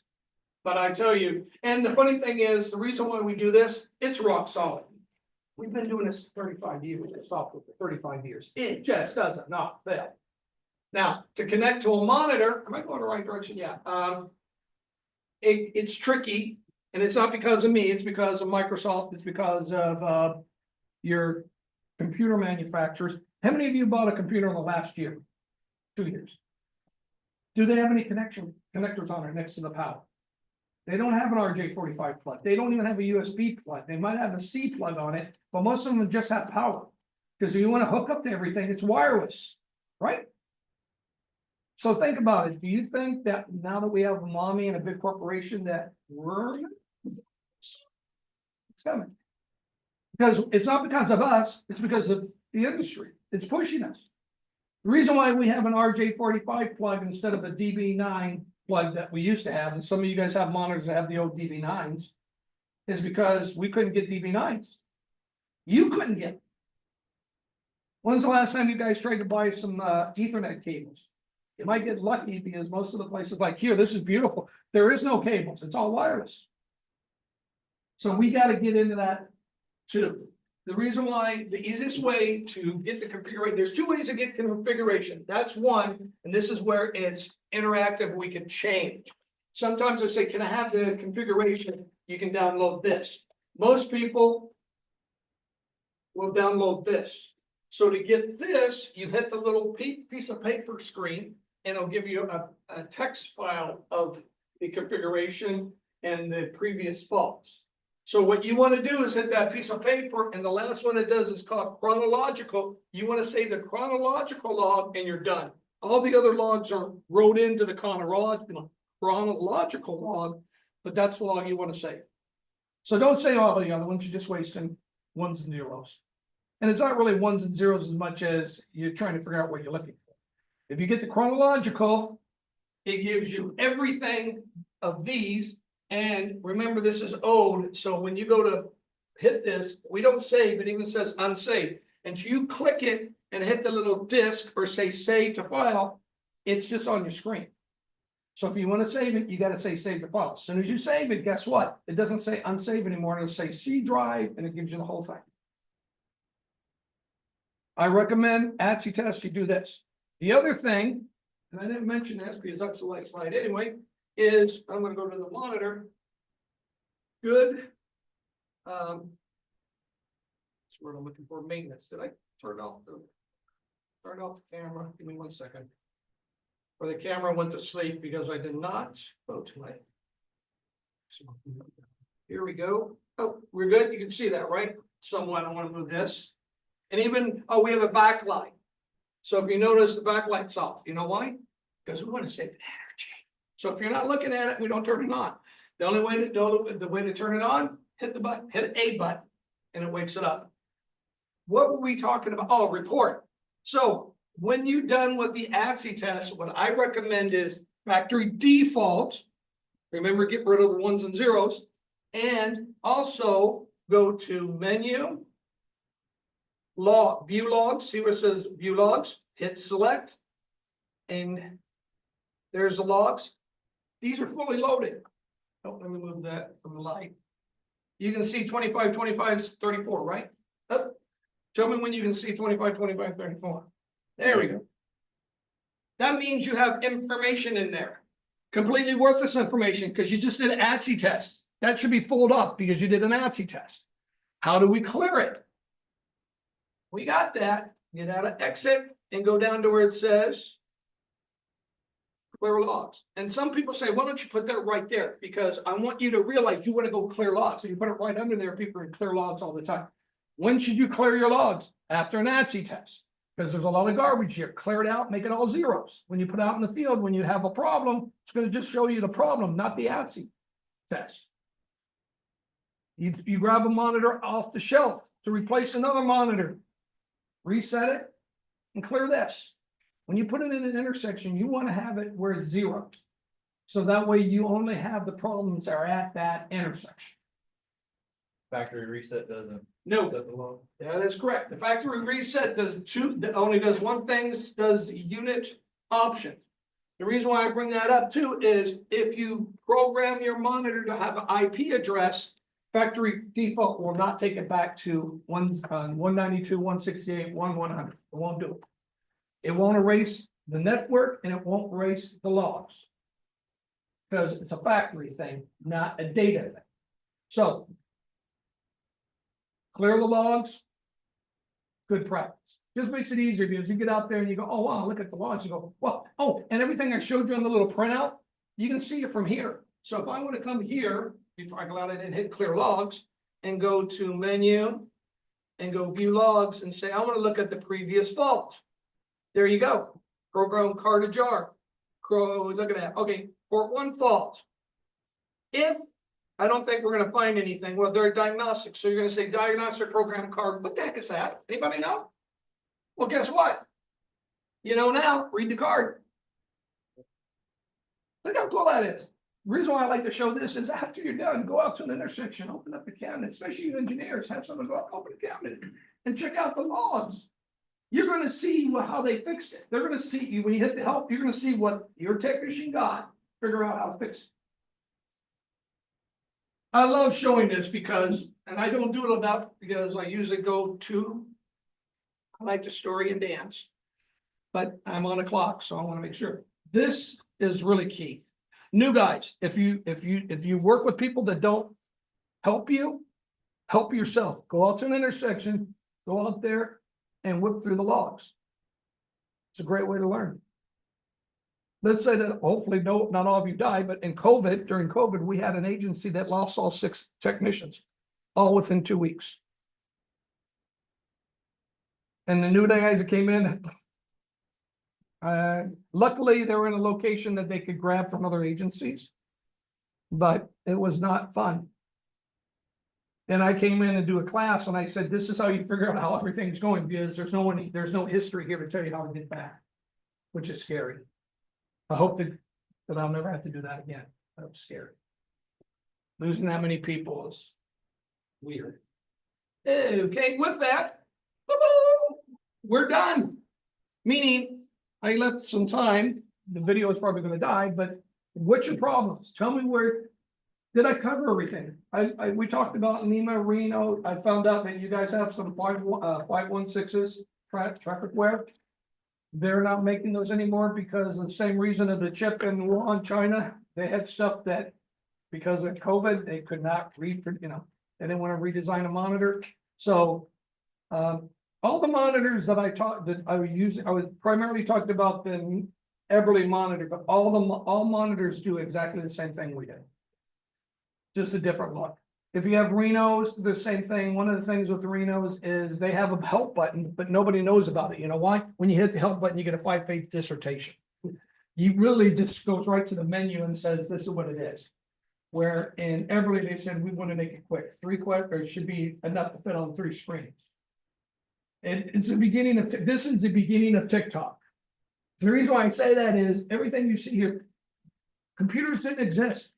When this monitor was first made as a rotary phone. Anybody got a rotary phone? I know the answer is no, you can't. You plug it in, it won't work. A rotary phone does not work on any phone jack, ever. And people go, really?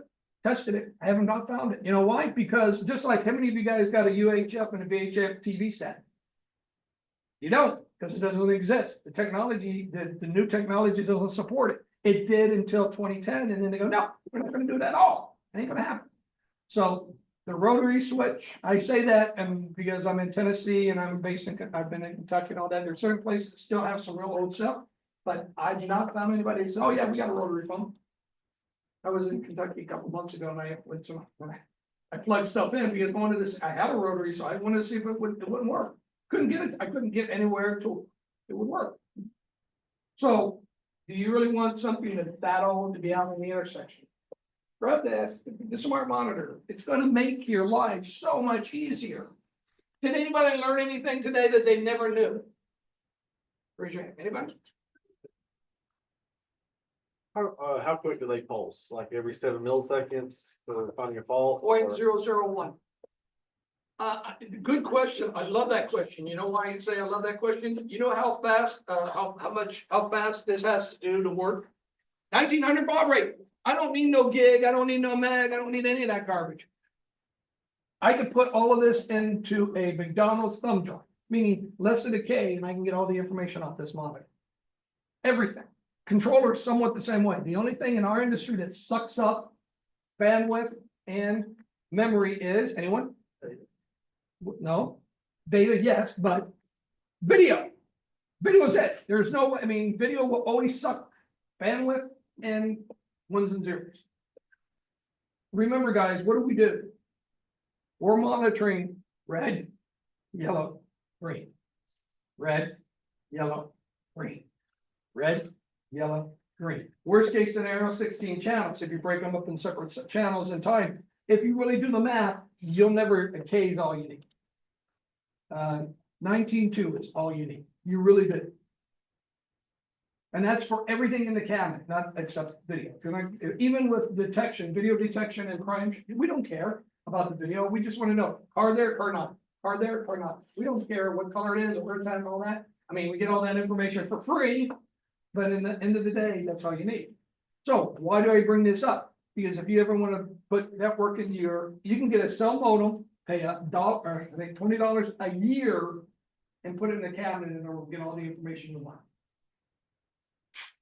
Because you don't have to pull it 24 hours every 7 days a week. You can batch, you can do that. If you want to, you can still do that. That's still 19 baud. I guarantee you that most carriers won't care. What? 19 baud? Here you go, $20 free. So engineers and superintendents saw that technology has changed. Back in the day, talking to an intersection could take an act of God. It isn't anymore. It's very reasonable. It's very cheap. Have extra phone lines about it. Well, in the agency I went, well, tell a little story. The reason why I'm here because I worked for the city. I had 28 years, wanted 2 more years, and I put fiber, we had twisted pair, we did phone lines. And then we put fiber in, put 700 miles of fiber in a agency about as big as here. We were the second largest communication network in the city. And I connected all the city facilities for free.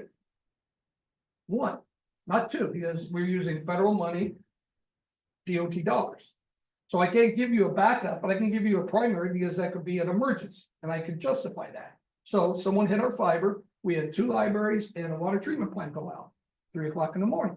Within an hour and a half, I had it back up and running, but the new manager, city manager, who was a water treatment plant guy first, comes in and goes, "What the heck? Why did we lose the backup?" And I go, "Here, read this document." And on the document it states that I give you 1, the backup you have to do. If you don't do the backup, it's your fault, not mine. So he wanted my head, and I go, "It's your head, because that's your signature at the bottom." And he goes, "Well, how do we fix this?" And I go, "It's not my problem. I'm the traffic analyst. I'm not fiber's off," even though that's what they call me. I'm not fiber was free. The reason why is they had backup. And over time, when money was hard, they were paying $5,000 for a backup request, which is a communication device. Why do we have a backup? Because we're required now. Has Ben's fiber ever gone down? My name is Ben. Ben's fiber ever gone down? No. How long has it been there? 15 years. It's never gone down. We ain't paying $1,000. We need to save some money. We're taking that out. So over time, they got rid of it. And then, of course, it's not if, it's when it gets hit. Nobody was affected, meaning that, 4 o'clock in the morning, I got it up before 5, nobody's even in the office. And he turns around a week later, he goes, "You are now the new fiber czar. You are no longer this giant traffic analyst. We're giving you $20,000 more. Make it happen." And I go, I retire. Because I'm in my 50s, and I'm going in my late 50s, and I've become the fiber czar, which is cool. But when I quit in 2 years, I'm a fiber czar that's 60-some years old, or 60 years old. How many people think you're gonna hire a 60-year-old man for technology that's new? You might do it for a little bit, but no. But now, I am the city, the traffic, I know the monitor like the back of my hand. I always say, if you have a problem, you send it to me. If I can't get it, I'll be shot. I could, by getting the information that I showed you, if you give me I can pretty much tell you what the problem is. And people have been doing this for more than a couple of years. Am I wrong? You can walk up to a cabinet and say, "This is my problem." The problem is you guys don't stick around, which is good. As I joke, the monitor should be replaced every 10 years. You should get a retirement with full pension in 10 years. Wouldn't that be a wonderful world? A nice fantasy, but we know that ain't happening. Come on, guys, give me a problem. There's got to be some problem. I had one yesterday that was really cool. They had a 3-phase intersection that had a bridge. It was under a train track bridge. So go, and then they had an intersection that would go this